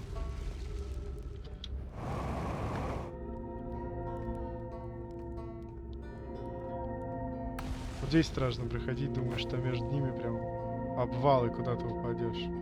Черная дыра. Так, город у нас где? Вон он. Это же город. Висячий город, да. Насколько я помню, левый сломан, да, мост? Пока нет.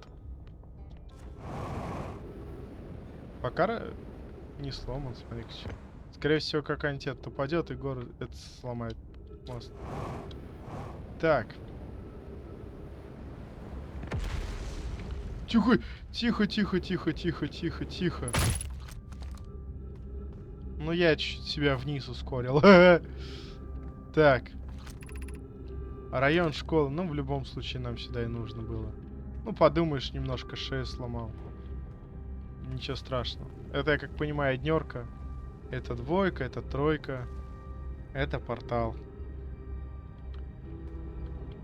То есть у них всего от 1 до 3. Так.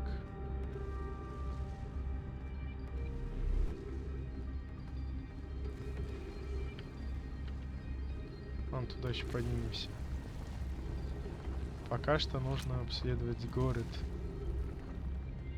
Школу, точнее. Тем более здесь еще есть такая вот фигня, которая нас может убить.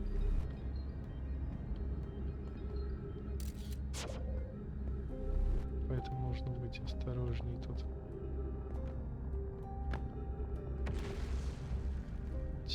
Ну да, осторожность. Как с этими FPS-ами быть осторожным? Скажите, пожалуйста.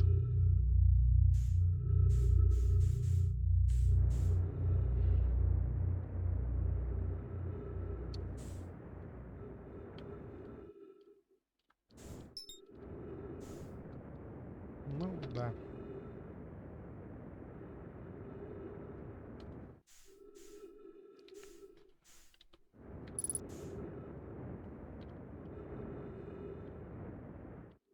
Сейчас и на Северном полюсе еще появлюсь.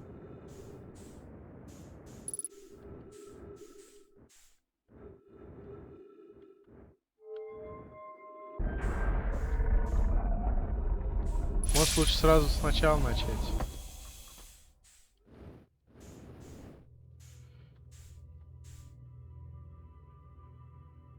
Да дай-ка я, наверное, сразу сначала начну. Я, считай, почти сломан.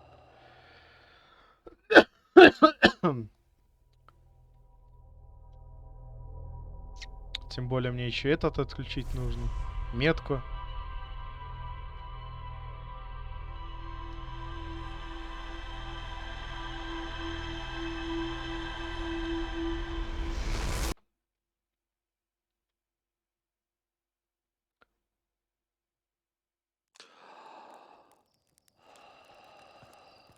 Что-то FPS иногда проседают.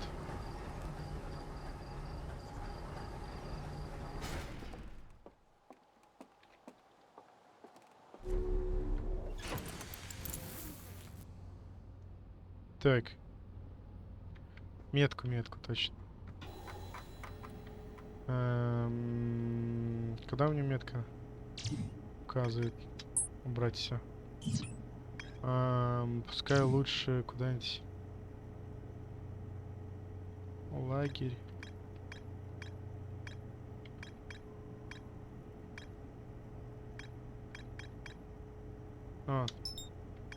Невисячий город. Пускай лучше мне метка указывает. В любом случае мне туда и надо.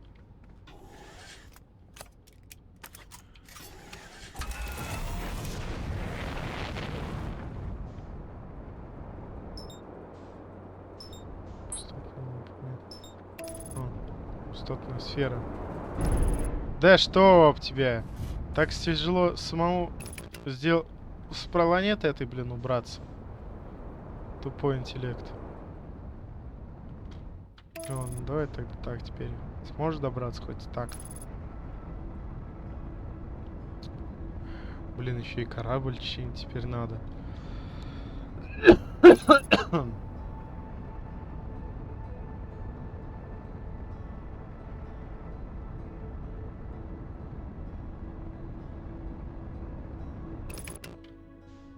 Ну я хочу посмотреть, тут ли есть ли.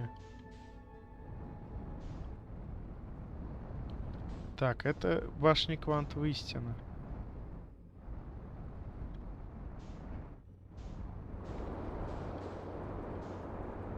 Так, что еще тут есть? Ага. Собственно говоря. Ладно, давай. Думаю, нормально. Хода больше нету. Так. Нет, не, все, уйди. Уходи отсюда. Все, больше ничего чинить не нужно.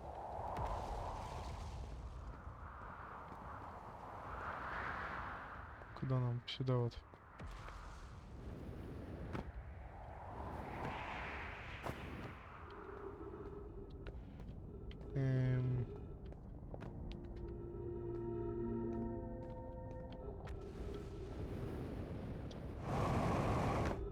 Ну, вот нам сюда. В этот раз, может, получится у меня не упасть туда. Хм. Ну, в общем, туда как-то по-другому надо будет попасть. Хотя я не до конца уверен в том способе, о котором говорил. Возможно, он будет завален, сломан. Ну да ладно. Так. А, здесь у нас другой район, да? Это что за район? Район талой воды, вот это все, да? В ту сторону. Там он район школ, здесь район талой воды. А наверху район святилища. Там.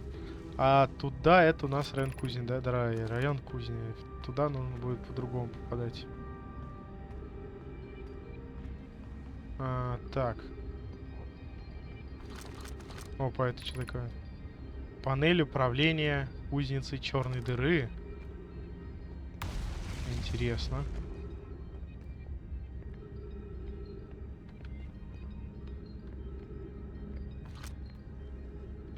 Слишком близко. Панель управления кузницей черной дыры. Ну, понятно. Собственно говоря. Ага.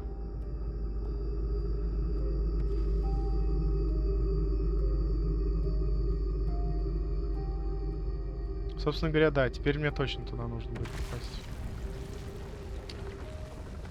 Блин. Короче. Незапланированный перекур, так сказать, или...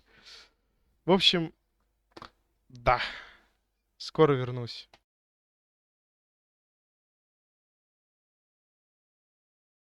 Так, я вернулся.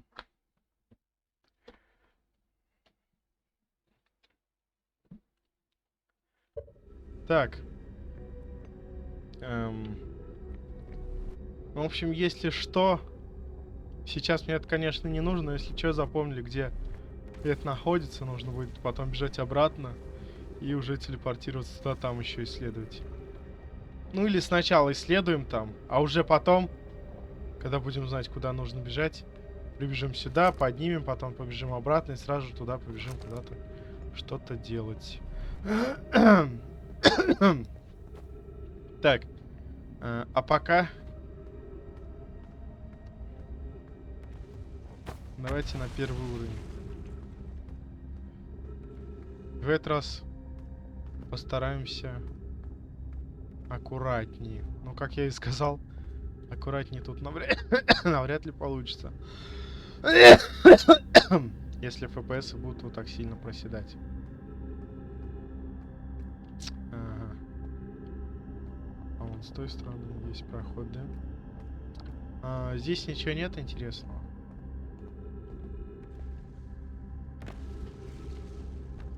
Здесь вроде тоже ничего нет интересного. Ну ладно.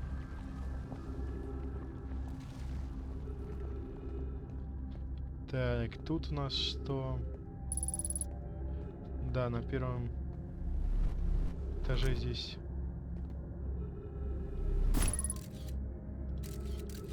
Ага, даже спуститься могу спокойно. Здесь ничего нету. Туда проход закрыт. Да я понял. Так. Здесь вроде тоже ничего такого интересного нет. Ага. Так. Ну, давай сюда зайдем. Ну да. Так. Там что-нибудь есть? Не видно. Блин. Ладно, так. Давайте наверх здесь поднимемся. Поблизости нужно. Ну, это снизу, ясно. Что-то да, FPS как-то сильно проседают.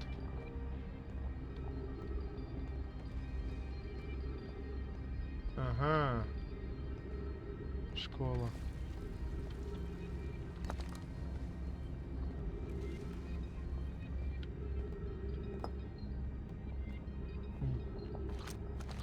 Так. О фестивалях. Когда кланы Намаи со всей вселенной собираются, чтобы поделиться научными и культурными достижениями, это называется фестивалем. Не забывайте, фестивали проводят раз в 10 лет. Иногда кланы показывают на фестивалях новинки, которые меняют жизнь всех на Май. Например,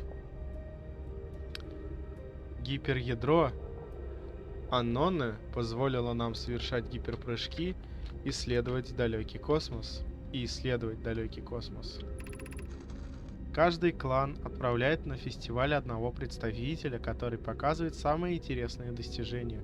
Нашей правительницей была Тресса. Фестиваль может длиться очень долго. Мы не можем поучаствовать, потому что застряли тут, но Асмунда говорит, что раньше мы на них бывали. Застряли тут, это, наверное, в этой звездной системе имеется в виду, а не конкретно в этом висячем городе. Сотворение Вселенной. Никто не знает, как появилась эта Вселенная, но известно, что сначала она, то есть материя в ней, была очень горячей и плотной. С расширением Вселенной понижалась ее температура. В какой-то момент частицы материи начали объединяться, создавая галактики, звезды и планеты. Космическое пространство расширялось все быстрее, и сейчас скорость расширения столь велика, что наш разум не может ее постичь. Вселенная будет расширяться и охлаждаться, пока наконец не умрут все звезды и вся жизнь на них. Воистину страшный конец. Если он говорит, что мы этого не застанем, но ведь кто-то другой застанет.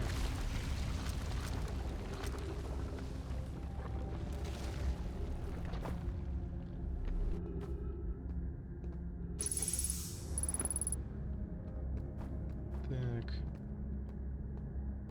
Блин, да меня интересует, есть ли там он проход куда-то.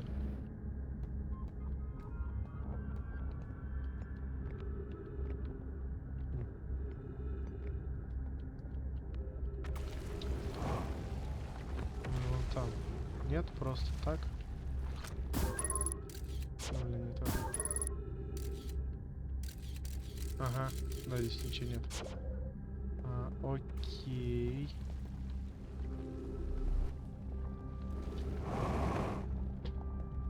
Так. Здесь оттуда проход, который тоже был заблокирован. Это я могу наверх. И вниз. Ага, и здесь еще один. Шикарно.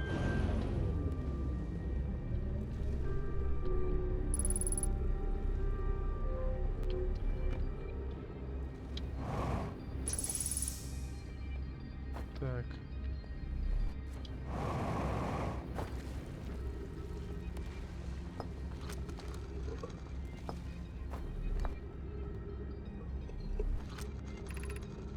Почему нам следует построить новый звездолет? Каждый клан на Мае исследует Вселенную на собственном звездолете. Звездолет представляет собой сердце клана. Наши предки нигде не задерживались надолго на Мае, всегда были странниками. Построив новый звездолет, мы сможем вернуться к кочевому образу жизни. Только представьте, какое путешествие нас ждет. Наш клан наконец-то выберется из этой звездной системы. Калеус говорит, что раньше мы постоянно встречались с другими на Мае и делились с ними знаниями. Добыть детали будет не так сложно. Мы просто перестанем создавать новые приборы и разберем некоторые постройки, например, башни на часе пепла. Возможно, нам придется начать с небольшого звездолета, хотя обычно звездолеты огромные. Однако мы сможем расширить его, как только достигнем планеты, богатой ресурсами.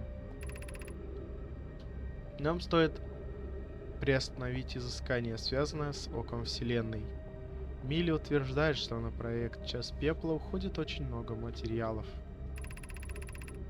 Мы сможем даже создать гиперядро для прыжков на дальние расстояния, как у звездолетов. Лака говорит, что будет конструировать мощное гиперядро для другого проекта. Она наверняка сможет подключить его к звездолету, потому что она умная.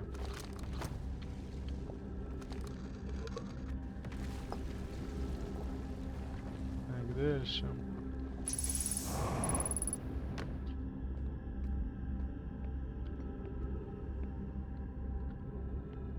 Так.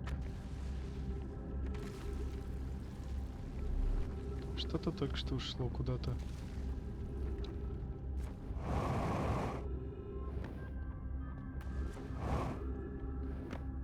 Да уже все уходит куда-то. Довольно долго, да, мы тут были? Я даже, кажется, не все обследовал.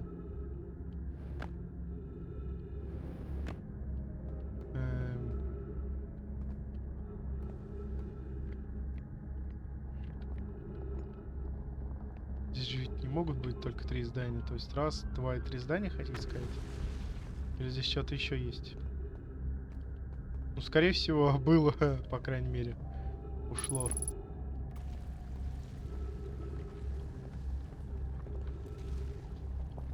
А, хотите сказать, еще раз придется сюда возвращаться? Я говорю, жалко вот... часов нету здесь. Чтобы это все отслеживать.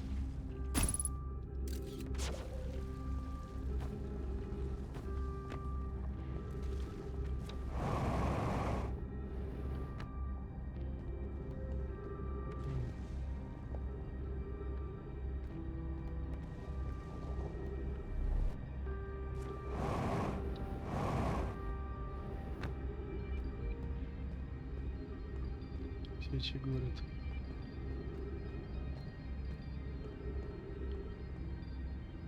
Неужели действительно больше ничего нет? Ага. Давай заново начнем. Потому что, да, действительно очень быстро все улетает.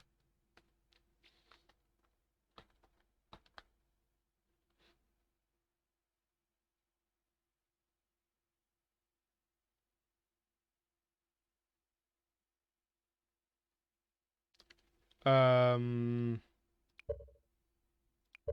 Значит, думаю, что-то не происходит ничего.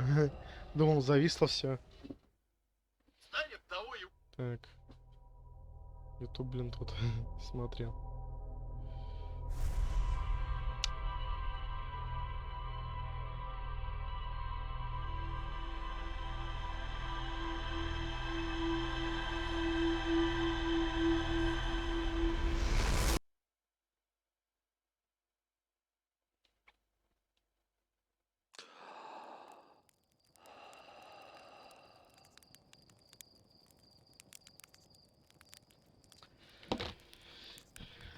Так.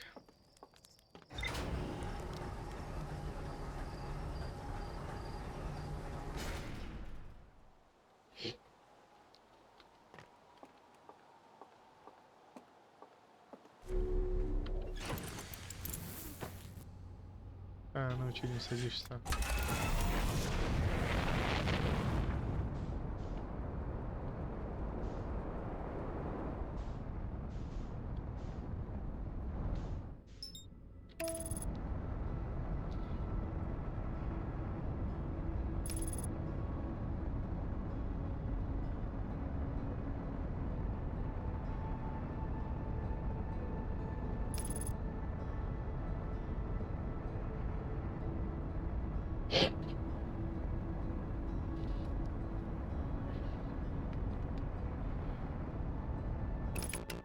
Че, пролетели?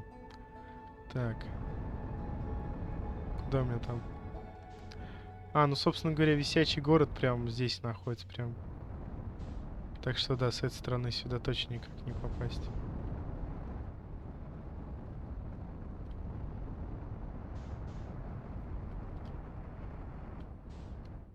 Так, что у нас тут?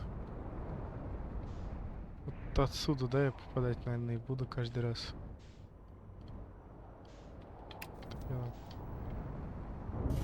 Пойдет. Все равно сюда никогда уже не вернусь. Ай. Башкой ударился.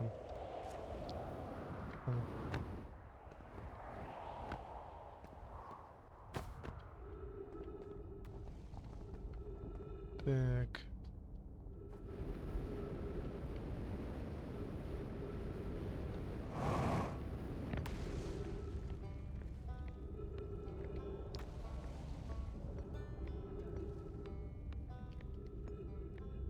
Сейчас еще раз проверю. Мало ли там просто упал этот какой-то... Не знаю, как это назвать. Не ледники.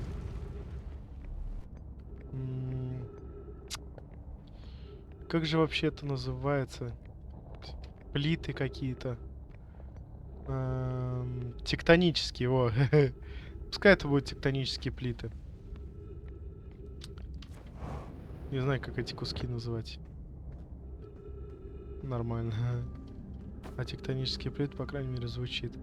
Ну, если так присмотреться...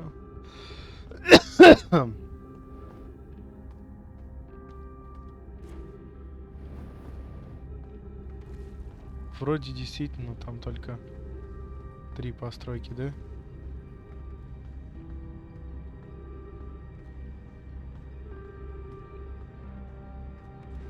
Или сколько их тут? Да, раз, получается, вот это 2, 3... ну и это 4 там. Вроде больше ничего не видно, да, как такового. Что ж, ладно, пошлите обратно.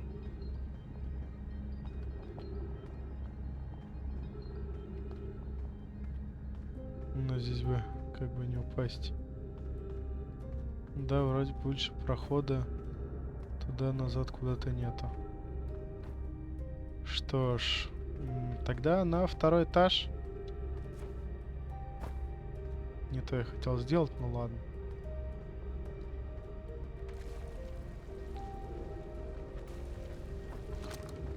Так, здесь ничего нету. Туда, нам сюда.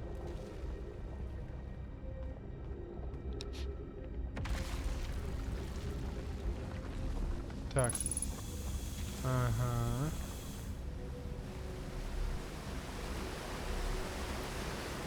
Так, там ничего нет. Вроде здесь ничего нет. Так.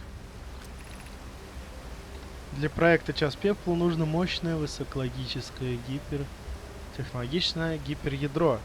Где нам его найти?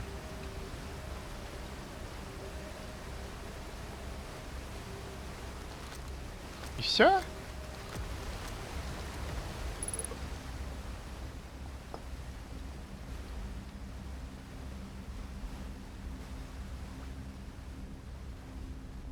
Так, давай сюда зайдем. Что-то нашел.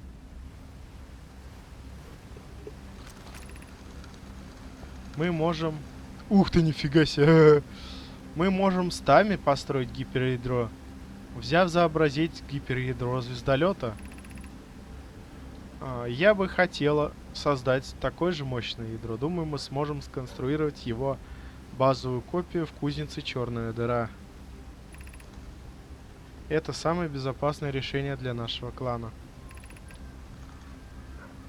Оно верное. Но верное ли оно? Наша цель стоит того, чтобы пойти на риск. Даже не зная, как и многие другие, я уже не уверен, что наши поиски увенчаются успехом. Если ока не существует, нам стоит выбрать путь, на котором легче остаться невредимыми. Трудность в том, что у нас нет чертежей, а создатели ядра звездолета не могут нам помочь. Да, но Лака училась у Аноны, который над ним работал, а кузница «Черная дыра» уже умеет создавать более простые ядра. Положитесь на меня, гиперядро звездолета было создано до моего рождения, но Анона мне много рассказывала о своих изобретениях. Типа, создать всеобщую систему, как интернет, там, как этот, Вики. Типа, всеобщую систему всех научных исследований в одном месте, которое можно носить с собой. Типа, почему такое нельзя было додуматься создать? Вы создали такое, типа, перемещаться с помощью черного ядра. Всякие вот эти гипердвигатели.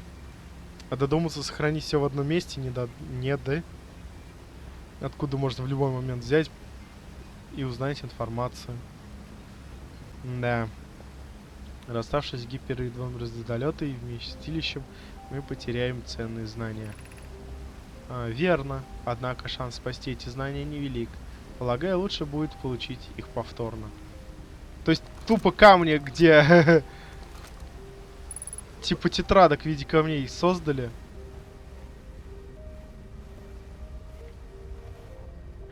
Да. Так.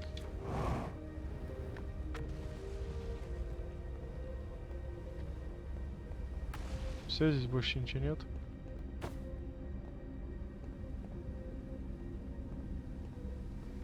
Да уж, каменные стулья.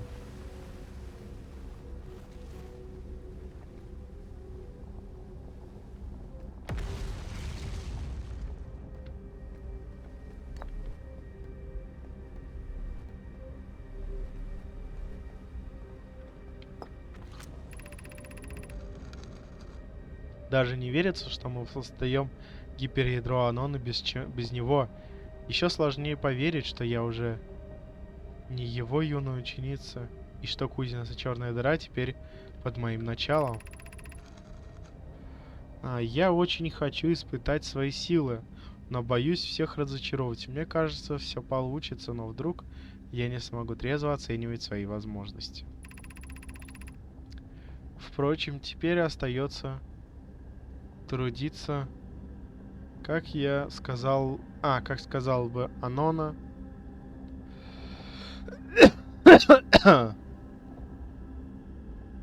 Труд не поможет. Придется придумать что-то еще. Если труд не поможет, придется придумать что-то еще. Со мной в кузнице Шалфей и Росток. Со мной мой клан. Я не одна. Может, не стоило предлагать свою помощь. Я родилась с этой звездной системой, и ни одним из трех глаз не видела гиперядро Аноны. Я знаю о нем лишь по его рассказам. Что если я взвалил на себя непосильную ношу?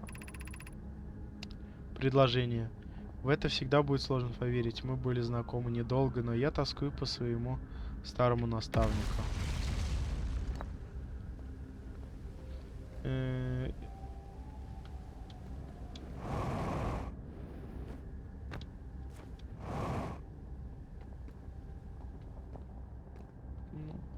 Да, блин, тихо, не лагай, я чуть опять не упал.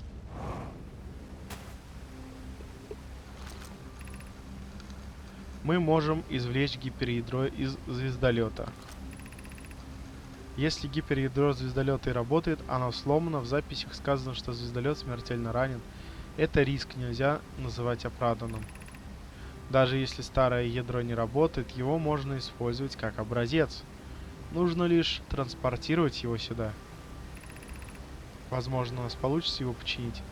Моя бабушка говорила, что они не успели установить причину повреждений и масштаб. Для этого придется вернуться на Черный Терновник. Маг, мой отец, говорил, что там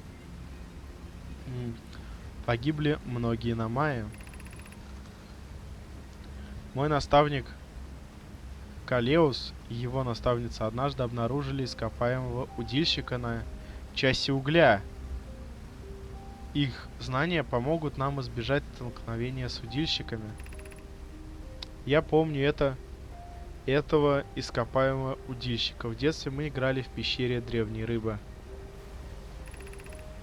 То, что мы с Амелой узнали об удильщиках, может помочь, однако наши теории не были проверены на практике.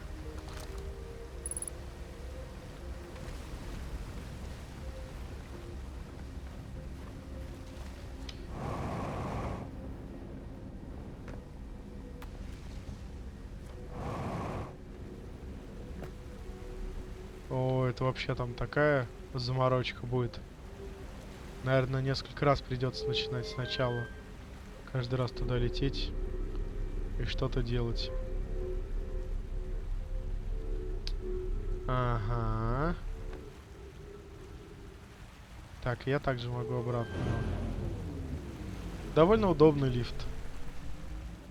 В скобочках нет.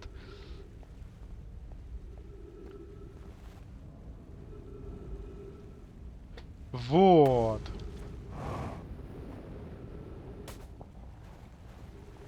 То, что я искал, собственно говоря. Здесь была, да, пещера. Где она вообще находится? Ага.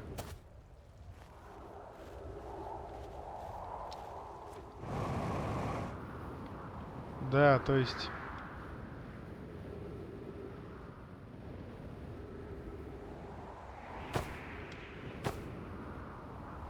Ясно, примерно понял.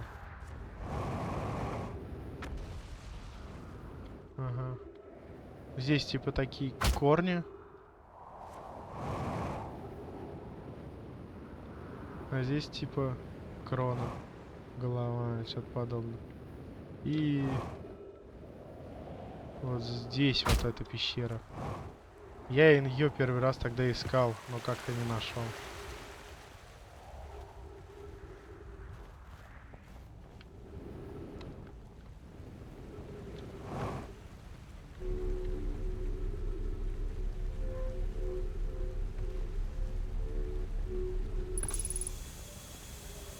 Ну и все, собственно говоря, больше здесь делать нечего, да?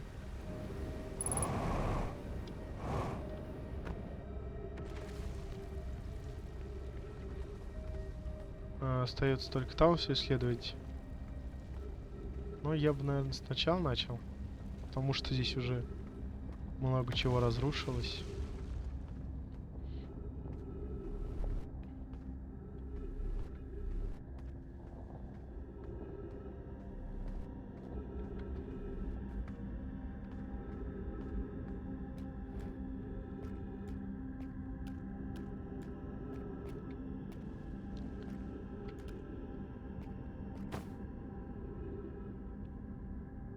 Хм.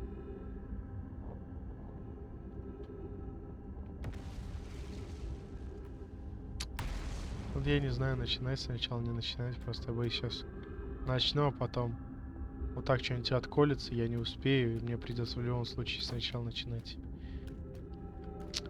Дайте лучше все-таки помедить. Да у меня и топливо кончается уже, наполовину кончилось. А здесь оно понадобится.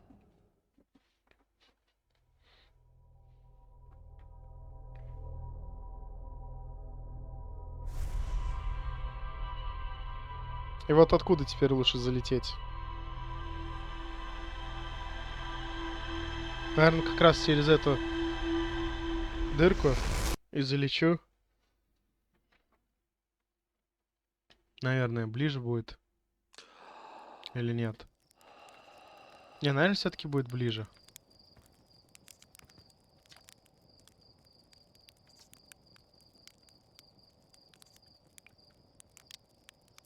На этом корабле только самоубийцам летать.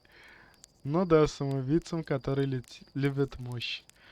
Чего тебя вдруг заинтересовала безопасность? Привет, пилотам, ну что, поднимешь красавицу в небо? Повезло, что я во временной петле, иначе бы уже не разговаривали. Радуйся, что я не отменяю твой полет по медицинским соображениям, потому что ты явно бредишь. Все, больше ничего нельзя поговорить. Да блин, все, уходи уже. Хватит болтать одно и то же.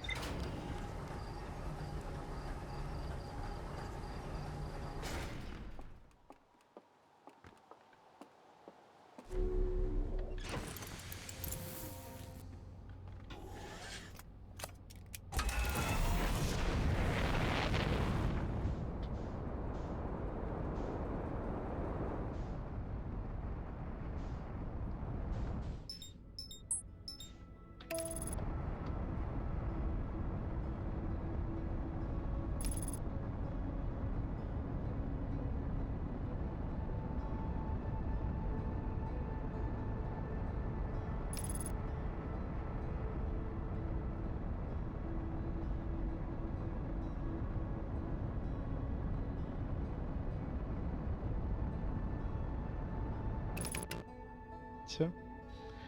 Так, где у нас там? Южный полюс. Это же Южный полюс. На Северном полюсе же это. Обсерватория на Северном полюсе, а это Южный полюс.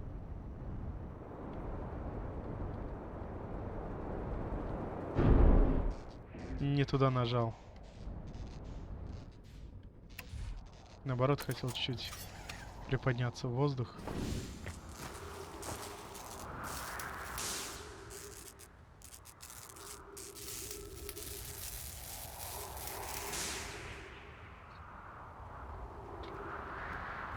Так, где тут?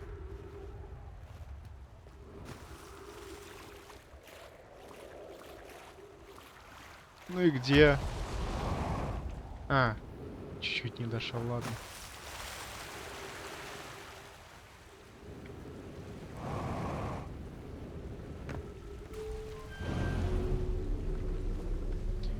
Да, наверное, так быстрее будет.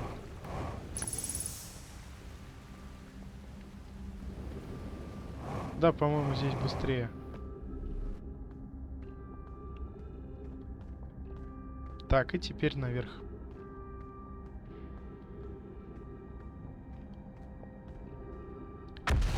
Естественно, туда все сломано и попасть можно будет только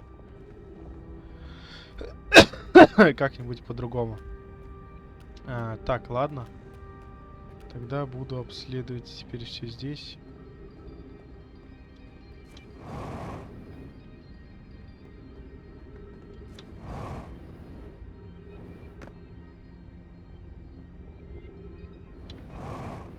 Так. Тихо, тихо, тихо, не лагай. Все хорошо будет.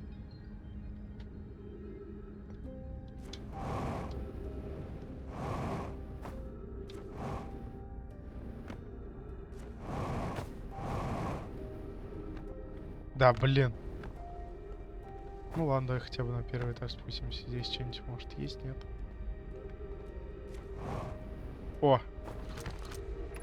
Что-то нашел. Кажется, я снова была слишком сурова с Лакой. Из-за этого ее сестра Шалфей оказалась в неловком положении. Мы с Лакой уживаемся не лучше, чем масло и вода, а Шалфей выступает своеобразным эмульгатором. Как бы ни трясла нас жизнь, мы отталкиваем друг друга, а Шалфей нас примиряет, хотя порой мне самому хочется встряхнуть Лаку. Шутки шутками, а я, скорее всего, потому ссорюсь с ней, что боюсь никогда не найти Око. Если так, то я веду себя глупо. Мне следует извиниться, по крайней мере, перед Шалфей. Она уже передаст лайки, ну да. Лучше же через кого-то. Ага. Так.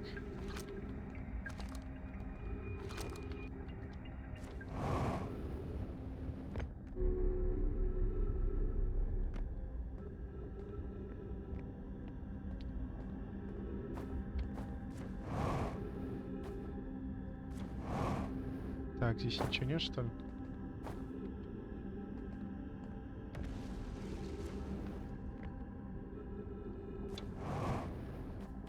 Ага. Ну там я, наверное, с той стороны поднимусь. Так что...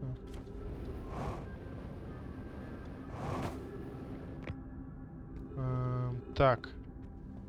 Что у нас есть? Да, это же, наверное, в последнюю очередь пойдем. Сюда сейчас схожу. Тут что-нибудь интересное поищу. Теперь нам сюда. Пока я росла на части угля, мне казалось, что Око Вселенной, источник сигнала, желает нам зла. Теперь я так не считаю. Возможно, оно просто не хочет, чтобы его нашли. Не исключено, что Око вообще не имеет желаний, в конце концов. Мы ничего о нем не знаем. Катастрофа, которая произошла после нашего прибытия, скорее всего, никак с ним не связана. Было бы самонадеянно полагать, что Око питает к нам особые чувства. Возможно, Око взывало ко всем разумным видам. А может, оно вообще никому не взывало И мои предки придали сигналу ока слишком большое значение. Такое объяснение меня бы тоже устроило.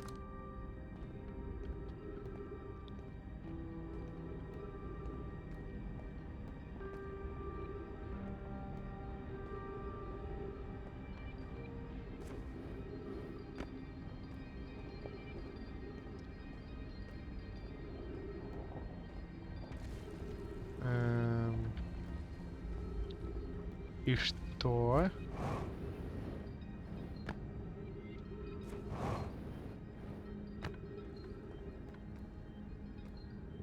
Ну, это назад вернуться. Странно. Там ничего нет, что ли?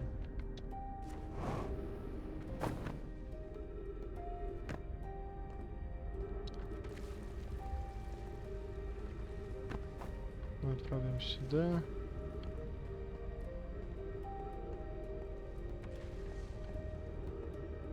Там больше ничего нет.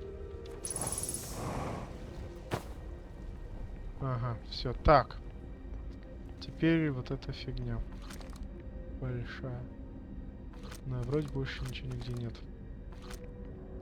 Что ж, давай начнем отсюда. Что такое око Вселенной? Око старше самой Вселенной. Вообразите, чему оно может нас научить. Может, это космическая библиотека? Допустим, око является существом более высокого уровня. Око испускало сигнал, который привел нас сюда. Как око может быть древнее самой Вселенной? Может, оно осталось от предыдущей? Наша Вселенная была невообразимо горячей и плотной, если что-то и существовало до нее, оно бы не уцелело. Может, Вселенная на самом деле старше, чем мы думаем? Что значит сигнал ока? Возможно, око желает что-то сказать. Сигнал есть призыв, но для нас ли он был предназначен? Сигнал есть голос ока. Оно говорит на языке, которого мы не знаем. Возможно, око самовыражается через сигнал. Сигнал поможет нам определить примерный возраст ока или же отсутствие возраста. Добро пожаловать, это святилище посвящено тому, что привело нас сюда. Сигнал ока. Мы получили сигнал ока во время странствий и прилетели сюда в поисках его источника. Нам известно источник сигнала, который мы нарекли оком Вселенной, старше, чем сама Вселенная. Остальное только предстоит узнать. Войдите и поразмыслите над нашими гипотезами. Войдите куда? Там есть какой-то проход.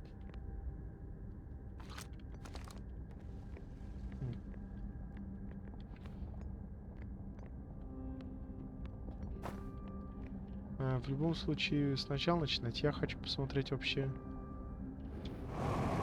Нет, никакого прохода нету. Ясно. Что ж, все, обследовали.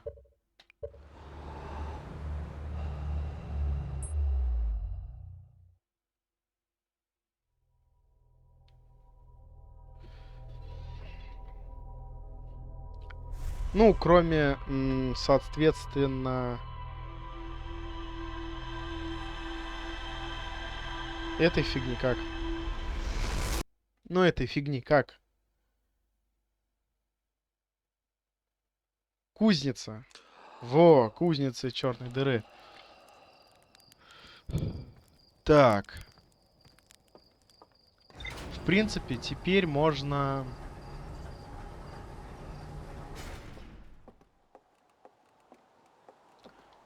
обследовать сам камелек. Почему бы нет? Да, не особо много добавилось. Ладно. Собственно говоря, да. Часть угля Изучая ископаемого удильщика на части угля, мы узнали, как можно избежать встреч с удильщиками. По крайней мере, в теории.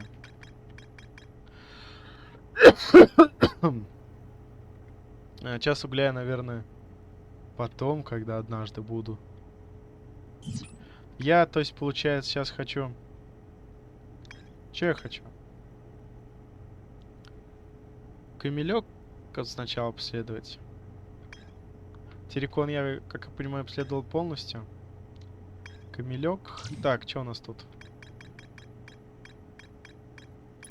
Висячий город, вот. В районе талой воды нашелся переключатель, который управляет высокой кузницей черная дыра. Высотой. Но мы обнаружили, как получить мощное высокологическое гиперядро для проекта «Час пепла».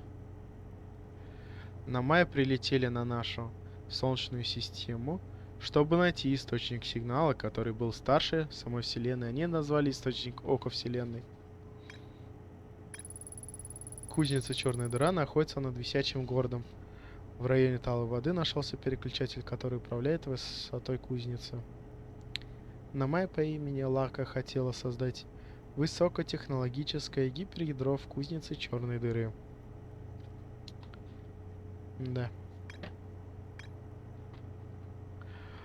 Туда, наверное, стоит идти только в последнюю очередь. Чё? Также что-то на пустотной лампе, я точно помню, есть. Надо будет еще на пустотную лампу слетать. Здесь вроде... ну модуль это... Собственно говоря, потом я полечу на пучину гиганта, ее все обследую. Черный террикон вообще в самом конце. Потом уже буду исследовать час угля и час пепла. И уже с часа пепла, час угля или... Ну, короче... Ладно.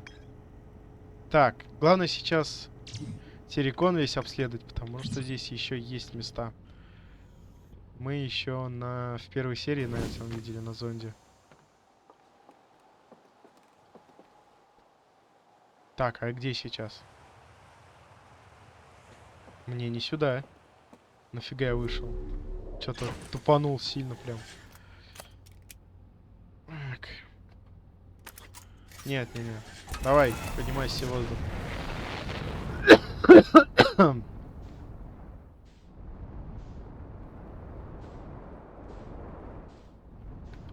Так, что вообще еще можно обследовать на этой планете? Вот это место обследую. Тот лес обследовали. Так. Это место мы обследовали. И еще можно обследовать вот это место. Я лечу вперед, а он...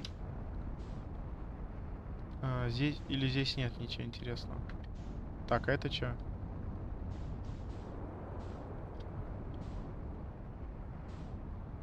Ну, здесь тупо гейзеры, да?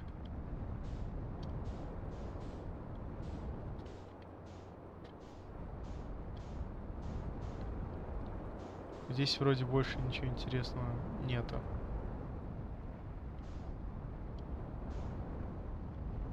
Тупо гейзеры, да? Каких-нибудь знаков, записок.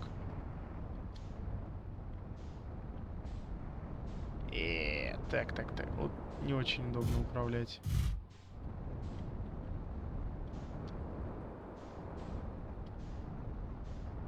Да, вроде никаких здесь записей нету. Так, а это у нас что? Ну это 7. Что ж, тогда пошлите туда сейчас.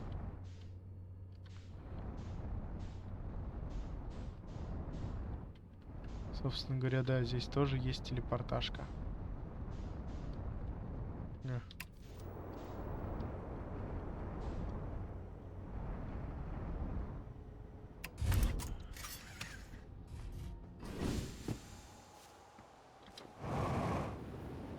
Он нас куда-нибудь телепортирует?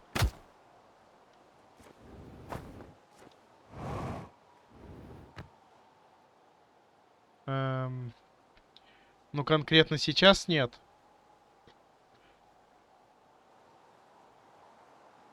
Надо же, чтобы над головой был, да?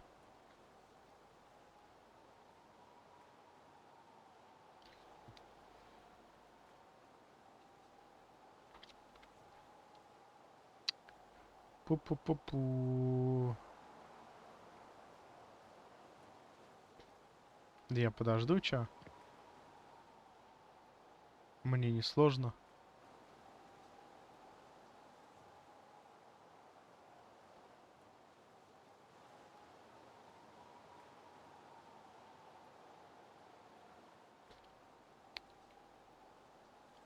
Кстати, хоть это и белая дыра, технология позволяет туда-сюда телепортироваться. О, ха, забавно. Так, ага, солнце скоро будет над головой, да? Ну как скоро? Минуты 2, 5 подождать, да, сейчас придется? А, или все? Ну-ка. Вот над головой, да? Ну-ка. Да ну да, минутку где-то ждать точно придется.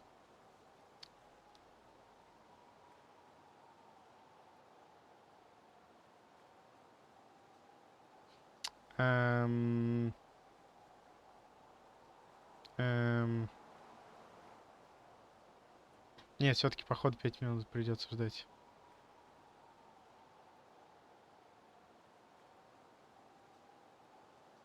Ну, короче, в общем, телепортажка вот там. На песочных часах, короче, в общем. Телепортация, и оттуда телепортируешься вообще куда угодно.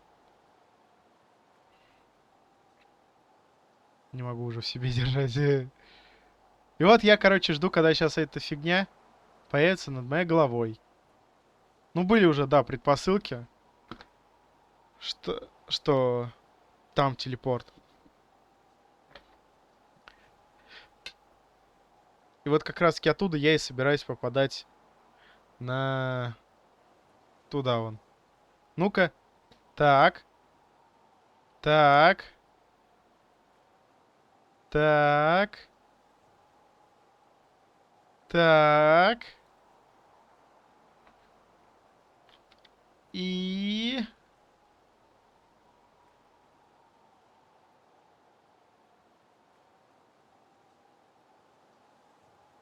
Что-нибудь произойдет? Ну?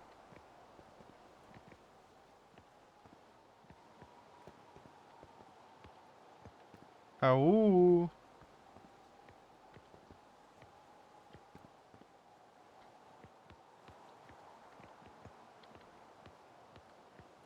Или это в обратную сторону работает? Не работает, то есть. Не, вообще. По идее, должно туда-сюда работать. Ну, то есть, там же работало на пустотной сфере. Когда я на обратно на белую станцию-то телепортировался. Когда туда-сюда телепортировался. Или как? Или чё? Блин, я подожду, пока полный круг сделает. Может, именно конкретно должно там над головой быть? Типа, когда там стоишь, у тебя над головой конкретно камелек. Тогда телепортирует там. Ну, я подожду, пока полный круг сейчас сделаю. О, блин, у меня уже, да, 42 часа 48 минут стрим идет. Блин. А запись 1,5 часа идет. Я еще сейчас 5 минут буду стоять ждать, пока полный круг сделать, чтобы убедиться, что отсюда нельзя телепортироваться.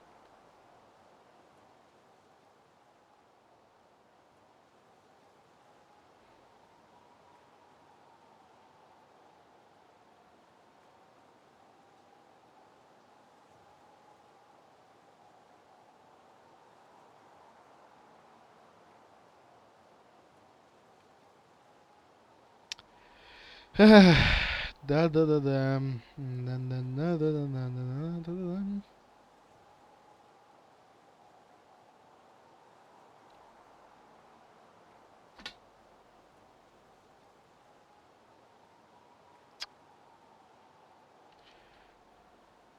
Галактики вон взрываются.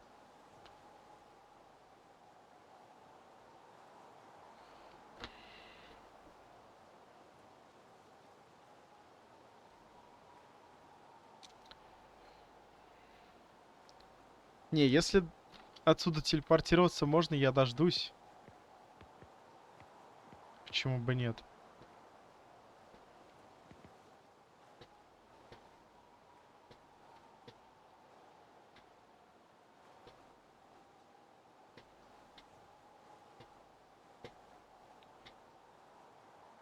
Ага.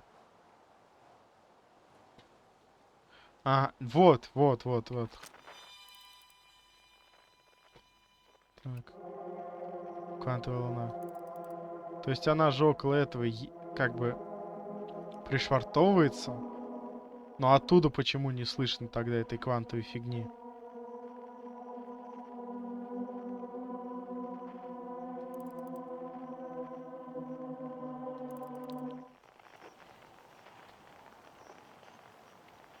Пу-пу-пу-пу.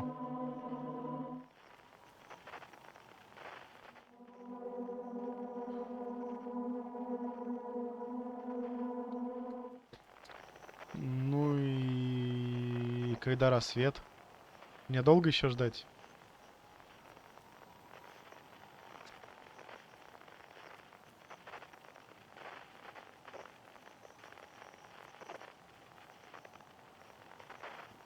Или мне типа конкретно времени нужно дождаться? Типа в любой другой момент, типа не смогу. Или этот телепорт не туда? Нет, должен туда. Там же ну, вроде как солнце входит, окей. Ну технически там должен быть телепорт на любую из этих планет. Ну может кроме вот конкретно того. Не знаю, как вы вообще додумались туда телепорт впихнуть.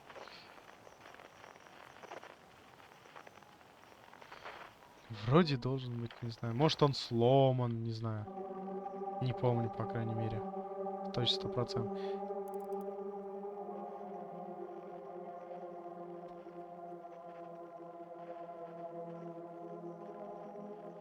Мгм. Вот эти телепорты. Вот раз, два, вот это, три.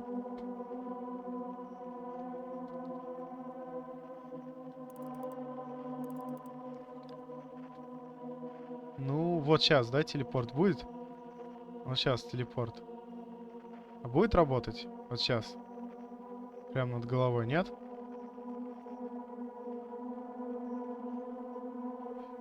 Кстати, да, оттуда откуда-то не исходит неизвестный сигнал.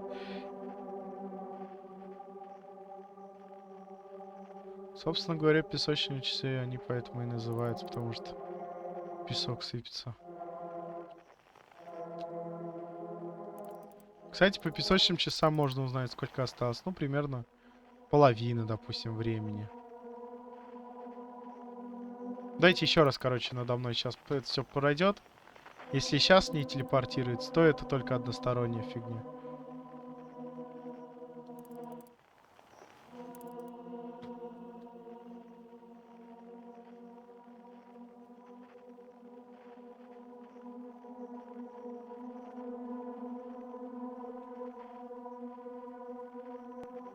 Ну давай. Давай. Давай. Ну, я в тебя верю, давай. Телепортируй меня к себе на себя. Ну, то есть, технически над головой где-то вот в этом, да? Вот в этой области это над головой, потому что вот выше вот никак сюда не могу.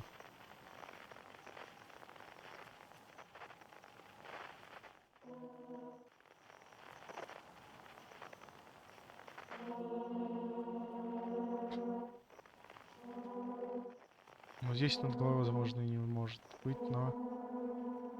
Нет, все равно ничего не происходит. Да. Давайте еще раз сейчас эти увидим и все, пойдем отсюда. Где там эти часы? Ну все, сейчас 100% он не будет. работать. Давайте. Где часы? А, это белая дыра.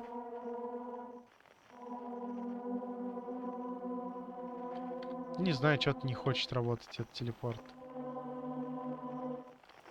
Ну и фиг с ним, короче. Я даже на следующую медитацию начну.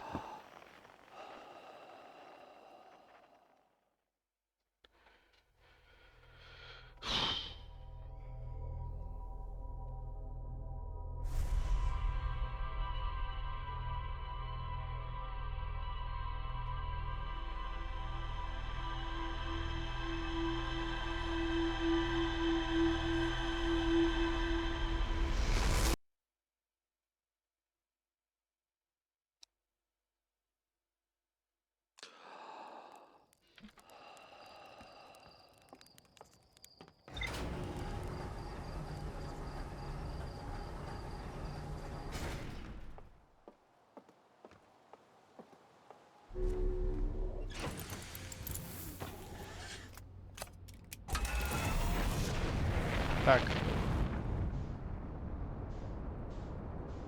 Куда нам лететь-то? Куда ты? Сюда. Ага.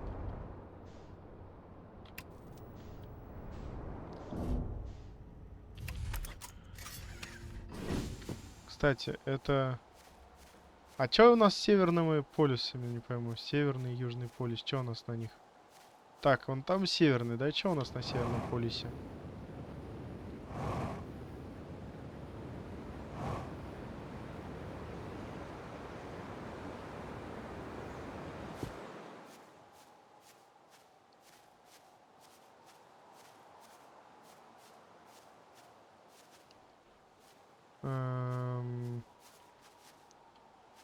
Семя терновника?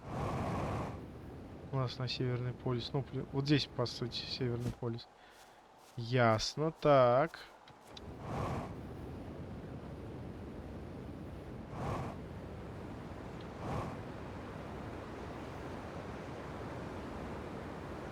А на южном?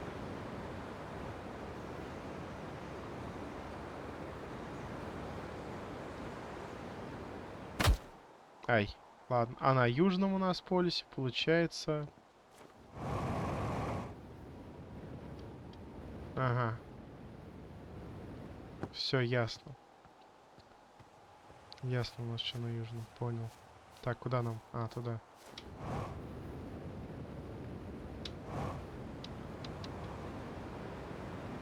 Так, сейчас дозаправимся, конечно. Тихо, тихо, тихо. Ай.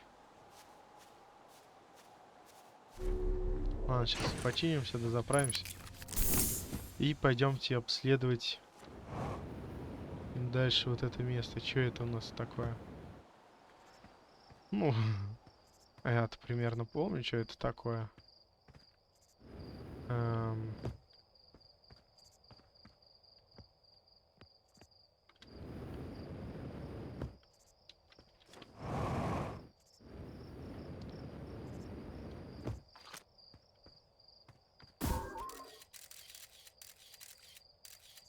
Немного не так стал.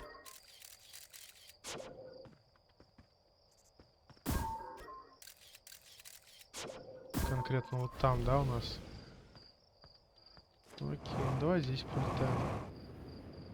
Хотя навряд ли здесь что-нибудь найду интересное.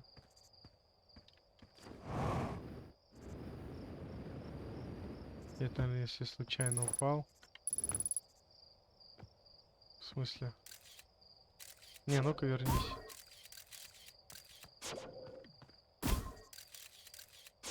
А,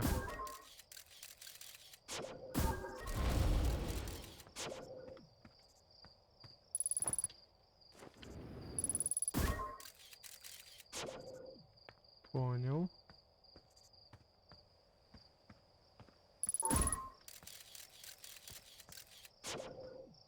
Ага. А, я забыл фонарик включить.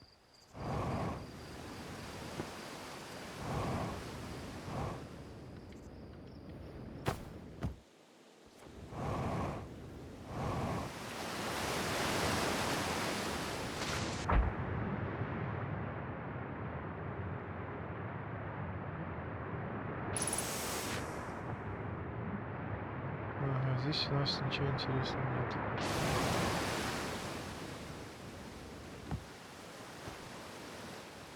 Вот там, наверное, что-то интересное есть, но для этого, наверное, корабль нужен.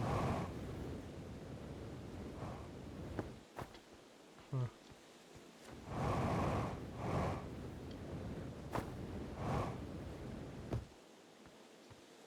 Так.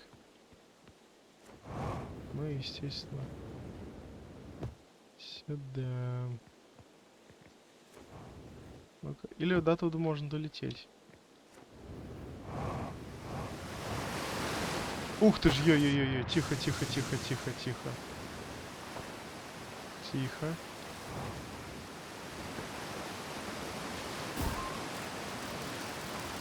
Да.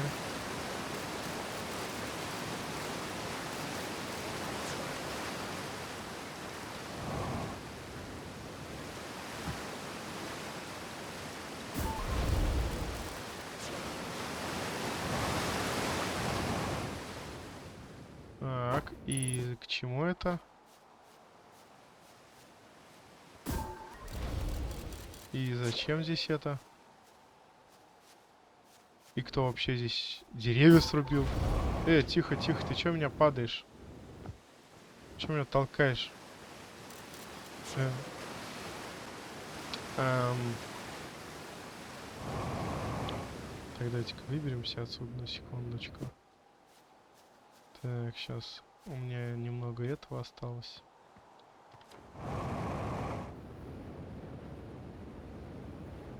Так.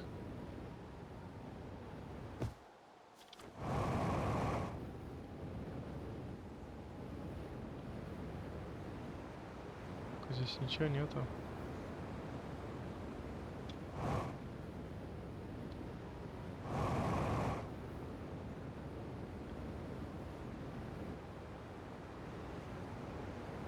Ну да, прямиком на корабль.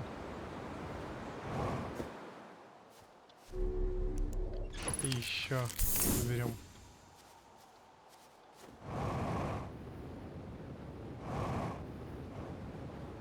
Так, еще вот какая-то такая есть гора. Ай.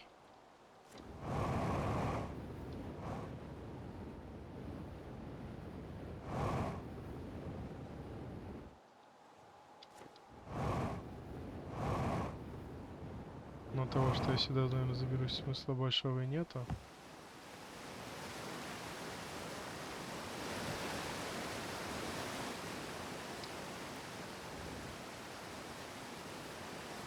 Только если сюда попасть за водопад. И здесь проход.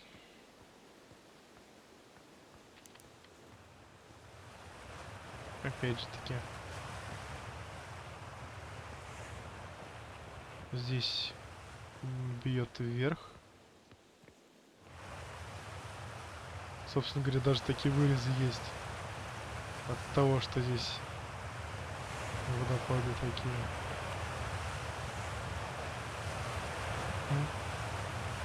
Довольно забавно.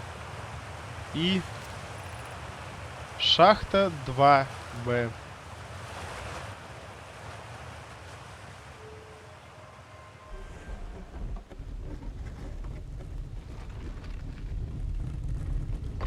И какой-то таинственный проход.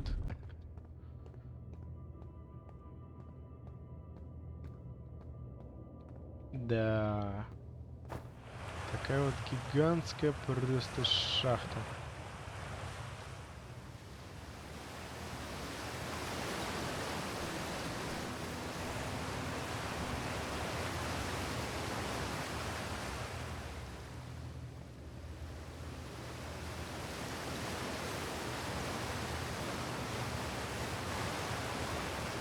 Если я просто полечу вперед, меня снесет потоком вниз. Так что как-то нужно и это сейчас облететь.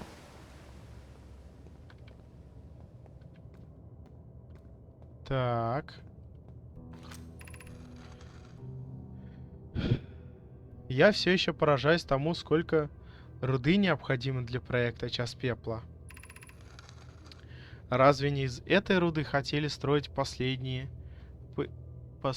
башни на Часе пепла? Я видел готовые башни, и они огромные. Не материалы для этих башен будут искать на самом Часе пепла. Нет, материал для этих башен будут искать на самом Часе пепла. Здесь мы добываем руду для невероятно толстой обшивки, которая защитит зал в ядре Часе пепла.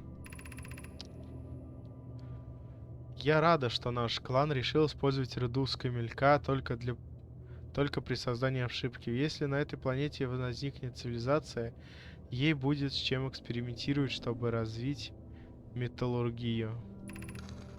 Вся эта руда пойдет на обшивку ядра. Судя по всему, она получится ядреной. Калеус, я думал, ты запретил своему ученику шутить глупые шутки. Но как еще он научится шутить хорошие? Логично. Собственно говоря, да. Руда. И сюда проход.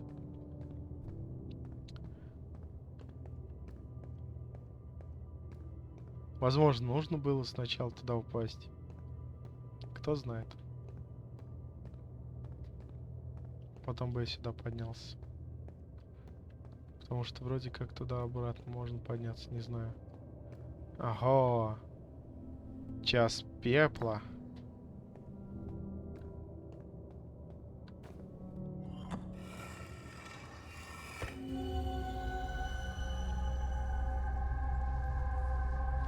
Возможно, я рановато сюда пришел. И, собственно говоря, маски.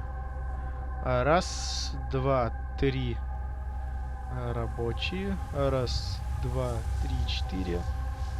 5, 6 нерабочие. 7, возможно, да? Даже 2-3 сломанных.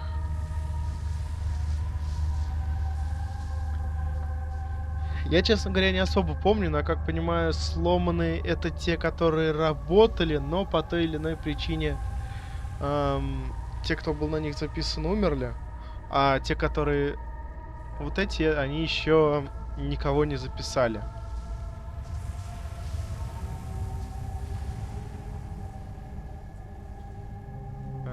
Вот действительно не знаю. Вроде как, типа, я знаю, где я сейчас нахожусь. И это как бы такой спойлер. Возможно, я рано сюда пришел. В это место. Возможно, я должен был где-то узнать об этом месте. И типа, вот мы создали что-то на камельке. Я такой, ого, там что-то есть, давай проверим. Прихожу себя тут это. Ну, как я и сказал, нет, наверное, прям такого прямого маршрута по всей игре. Ты в любом случае где-то летаешь, что-то исследуешь, где-то раньше, где-то позже. Так что, возможно, где-то натыкаешься на концовку.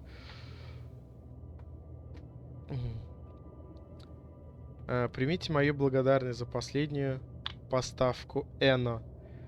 Этой руды должно хватить для завершения проекта «Час пепла».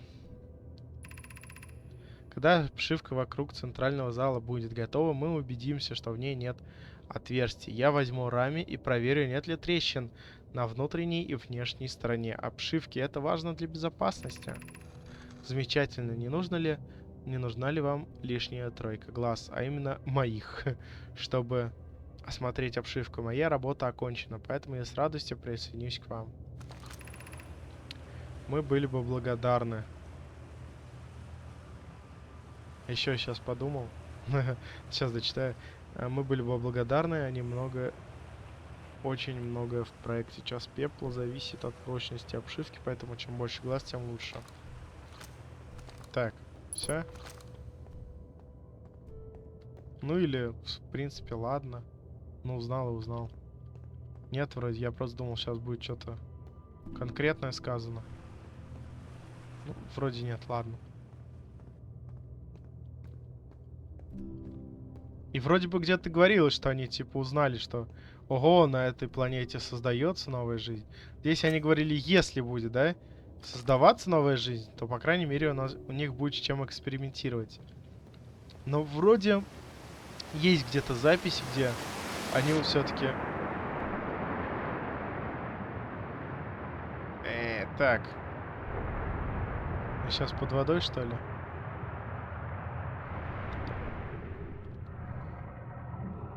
Так, здесь что-нибудь есть? А, собственно говоря, дыры. Они это все добывали для обшивки корабля. Ну-ка еще.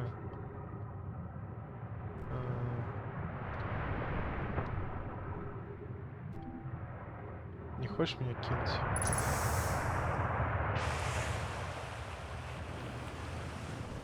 Шикарно.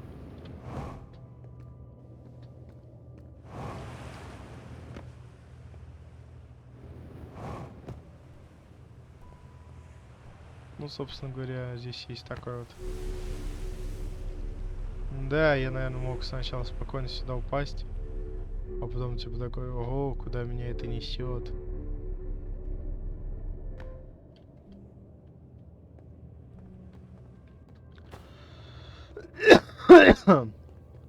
Угу.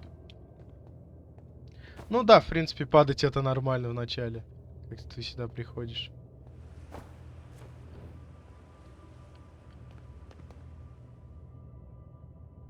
Потом туда спуститься, окей.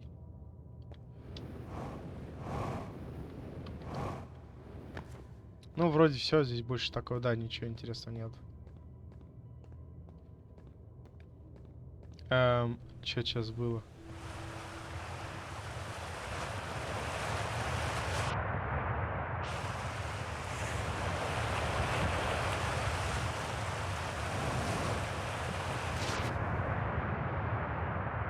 Ух ты, это где? Ну ладно, шучу, я знаю. Так, наблюдение показывает, что разработка шахты 2А нанесет ущерб обитателям местных пещер. Поэтому нам, к сожалению, придется выбрать другую точку. С другой стороны, мы обнаружили новую форму жизни. Это земноводные, причем очень выносливые. Здесь хорошая экосистема, так что развитию их вида ничего не угрожает. Если захотите посмотреть на них в точке 2А, будьте бдительны. Они напоминают особи подземного вида, о котором рассказывала моя наставница Амелла. Она встретила их, когда наш клан еще путешествовал по вселенной. Полагаю, эти существа ей тоже бы понравились. Я однажды наблюдал за этими существами, потерял счет времени. Они восхитительны. Интересно, только зачем им 4 глаза? Есть и другие пещеры, как насчет 2Б. В ней схожие породы и геологические слои. Хороший вариант. Не хочешь ли исследовать ее вместе со своим наставником? Если работы в пещере 2Б не повредят местной фауне, мы переместимся туда. Пещера 2Б безопасна. Калеус просил передать, что мы и дальше будем исследовать местную фауну и наше воздействие на нее. Здесь 4 глаза, лол. Я присесть дать не могу здесь, да? Собственно говоря, я где-то здесь.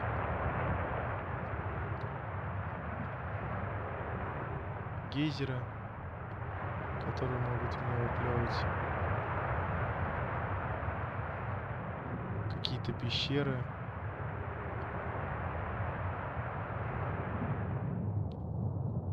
Которые меня куда-то несут.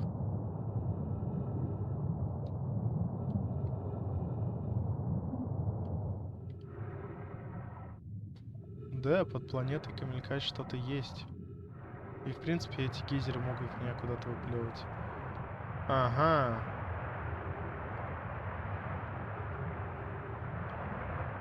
Это, кажется, как раз гейзер под нашей этой. Под нашим поселением. Здесь был гейзер, да? А там сейчас... Чё это такое?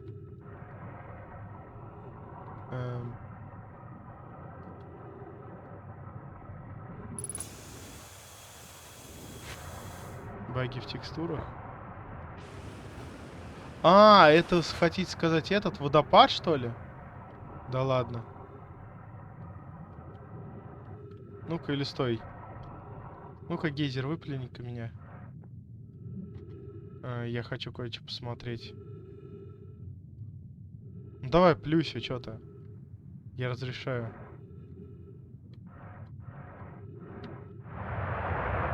Во. Или это где?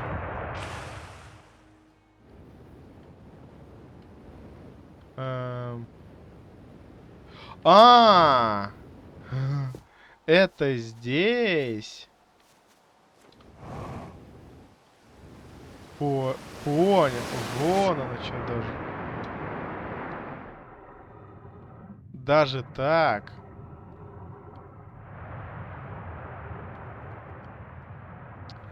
Вот гейзер, да, который? Ну-ка, под нашей этой деревней. Так, ну-ка, здесь что-нибудь есть? Типа какие-нибудь записки, нет?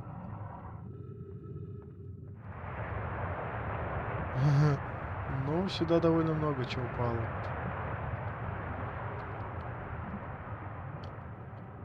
Так, ну давай дальше. Пошли.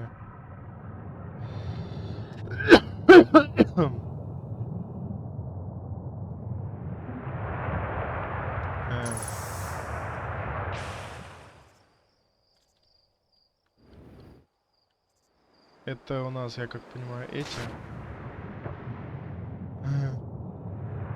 Вот эти. Да, эти. 4-то этих. Гейзера-то наверху.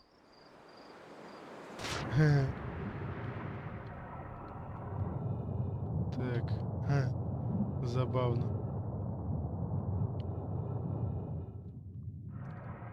Так, и сейчас мы на Южном полюсе. Да, и, собственно говоря, этот все время телепортируется. Как понимаю, гейзер. Ага.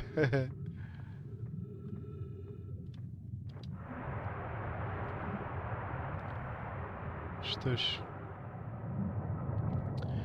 Меня больше интересует, что за пещера 2А. То есть это получается 2Б пещера, а где пещера 2А? Ну-ка, давай-ка выпрямим.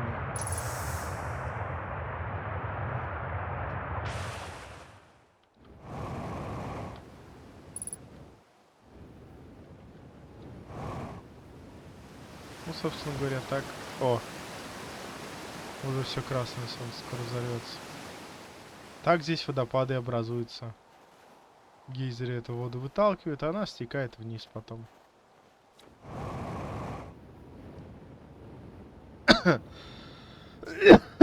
Просто, возможно, я где-то об этом потом узнаю. Где-то это, возможно, что-то написано подобное. Про пещеру, про вот это все. Вода под землей. Подземные тут гейзеры. Реки подземные. Мне, наверное, сначала с той стороны активировать надо. Этот же не вылез. Мне, наверное, с той стороны нужно будет его активировать. А уже потом я в любой момент смогу сюда, туда телепортироваться. Ну-ка, давай-ка я сейчас попробую, если успею, долететь до туда. И телепортироваться. Как я и сказал, я помню такое. В главных. Если, допустим, что-то новую какую-то запись вижу, что-то вспоминаю, например. Так, нам вот туда надо, да, час угля.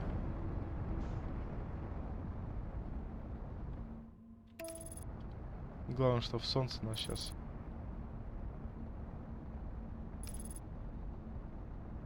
Просто этот умный автопилот иногда не видит солнца.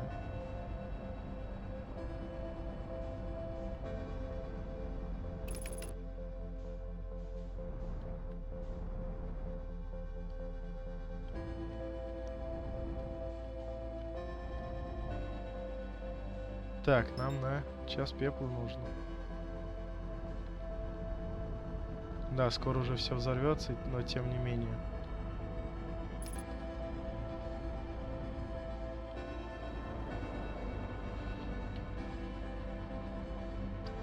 Так, что у нас есть? Это час угля и час пепла. 2 башни. Это башня солнца. Правильно понимаю? Значит, нам...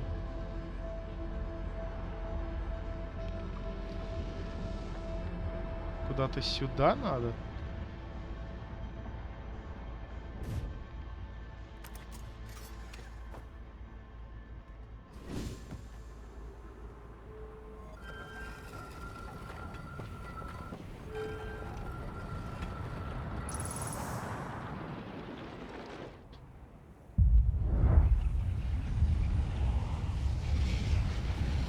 Ну, возможно, чуть-чуть пораньше нам нужно сюда, чем во время взрыва.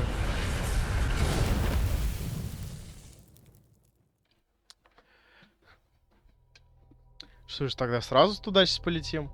Я хочу телепортироваться, я уже не могу. Я сколько раз пытался, ждал. Да, что уже, блин, 3 часа. Все, сейчас быстренько туда сбегаю, телепортнусь. И все. И закончу на этом. К сожалению, говорю, блин, игра безумно интересная. Хотя я второй раз прохожу. Хотя я никогда в игры в жизни второй раз не проходил. Я, по сути, игры редко до конца прям прохожу. В основном просто бросаю их на половине. А этого я прям вообще жутко интересно. Я даже вообще готов второй раз вот прохожу.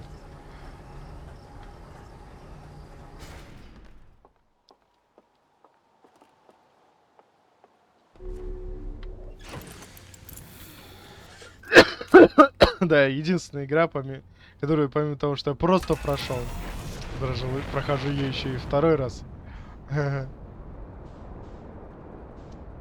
Так, где у нас там эти уголь и пепел? А, сейчас пепел. Давай. Лети. Надеюсь, по пути ты на эту планету не залетишь, нет? Все хорошо.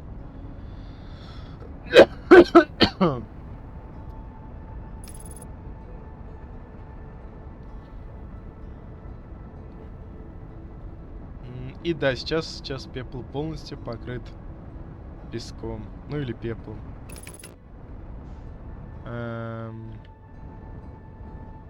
Да, лучше чуть-чуть вверх отлетим.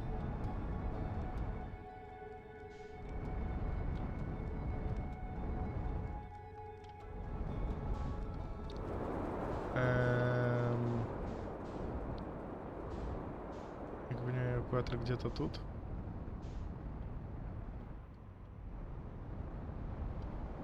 Хотя, думаю, лучше все-таки от экватора куда-нибудь сто... О! О! Ага. Собственно говоря.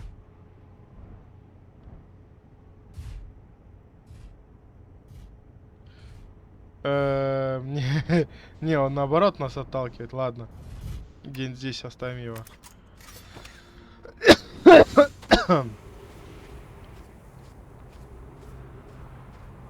Ну чё, начался пепел-то Да, начал.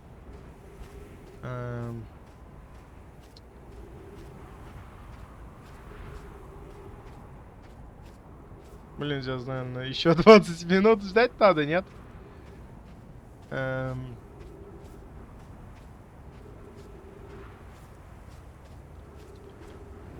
Лучше вообще за ним следовать.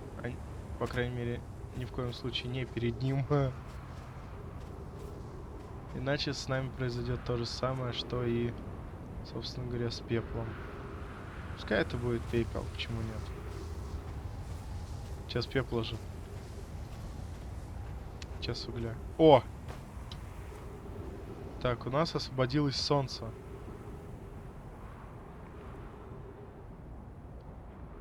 Не, ну ладно, эту планету потом будем обследовать. Нам сейчас другое интересно.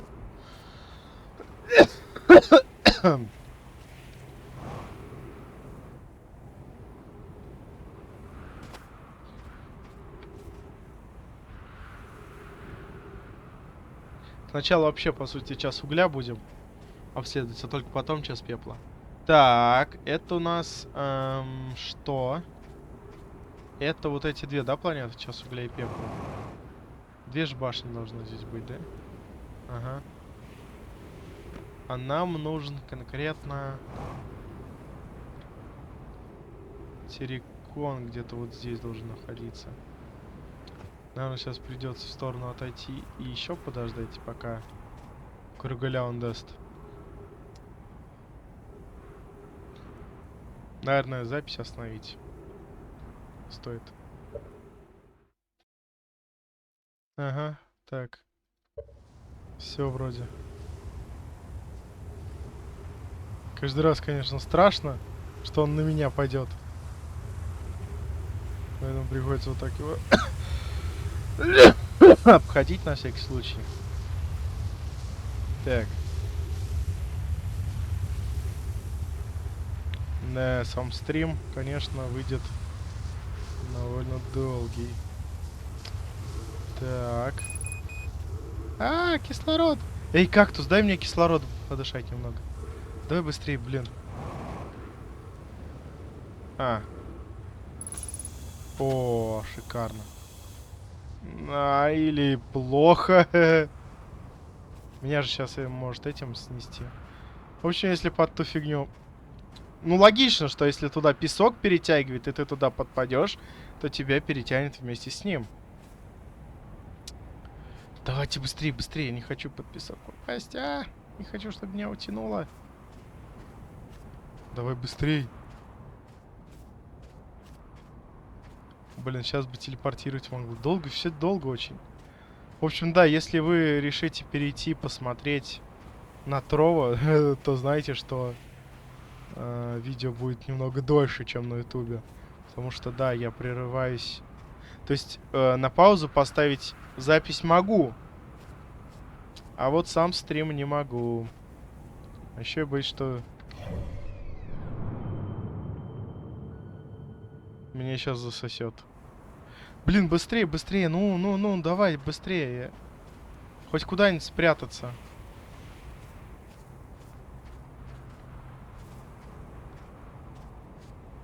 Давай, давай, давай. Давайте, давайте, давайте, давайте. Дайте спрятаться, нет!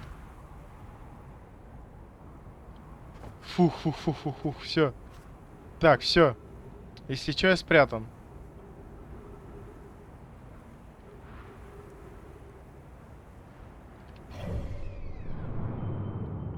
Да, все, уже сейчас это пойдет надо мной.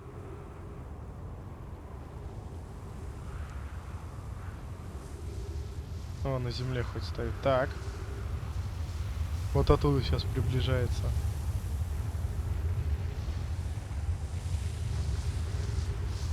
Вот, черный телепорт. Вот.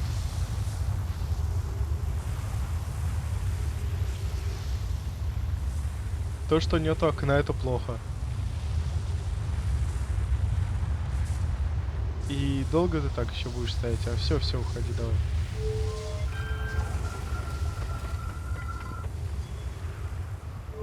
Так, а если я... Ой, я могу закрыться, лол.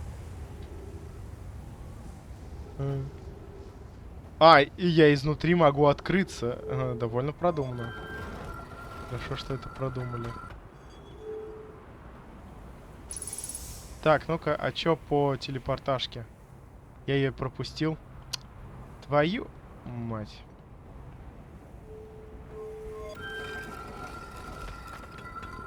Ну, короче, ладно.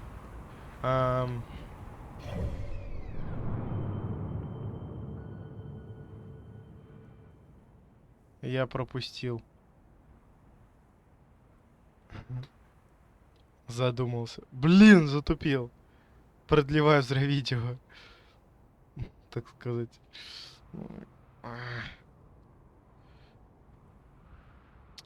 Ам,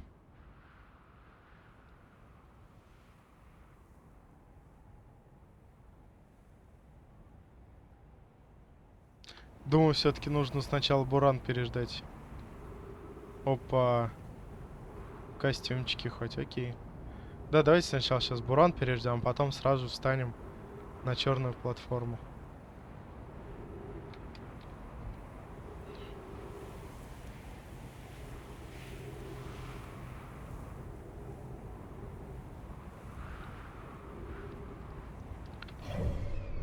Или чё?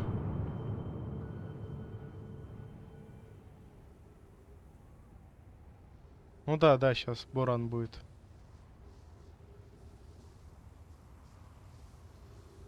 Он камелек. Чужак, да.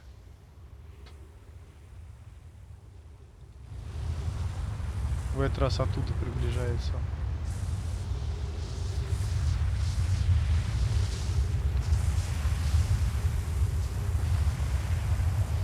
Надо висячий город отключать уже.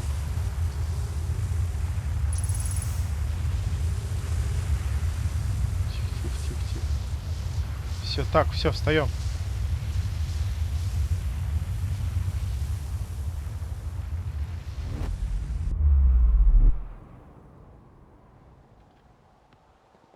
Камелек? Да. Ага. Время отправления. Что? 8:13 и бесцельные. Вот! Время отправления и время прибытия. Да, прибыл я на одну 10-тысячную, получается. Так, десятки, сотни, тысячи. 10, да, 100-тысячную. Все-таки. Действительно, здесь пишут. А я что-то как-то до этого внимания не обращал. Я думал, что это вообще за цифра. А если так? Да, смотрите.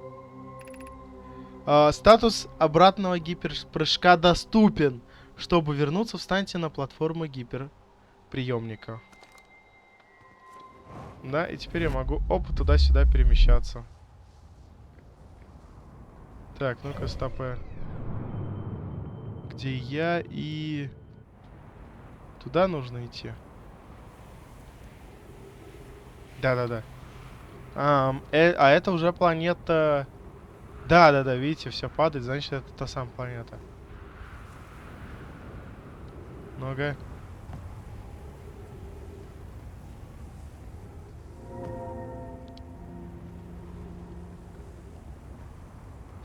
Ну-ка, здесь что у нас?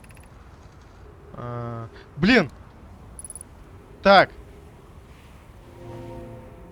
Дайте это все. Время уже 3 часа с лишним. Все.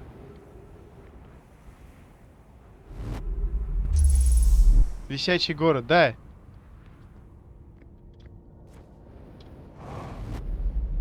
Я не то делаю. Блин. Все. Все, ладно, короче. В следующей серии. Слишком заигрался. Все, 3 часа уже стримлю, хватит. Людям это как-то смотреть надо. В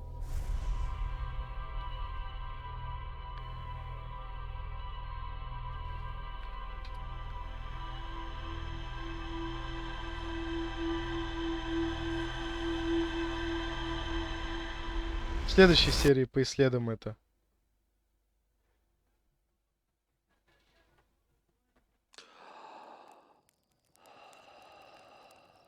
Так, все. Что-то хотел, не хотел сказать, прежде чем попрощаться. Дайте-ка подумать. Да нет, вроде в начале видео все сказал, да? Что ж, ладно тогда, спасибо, что посмотрели. Ставьте лайки, подписывайтесь, комментируйте. Переходите на Трова, переходите обратно на YouTube. Всем пока.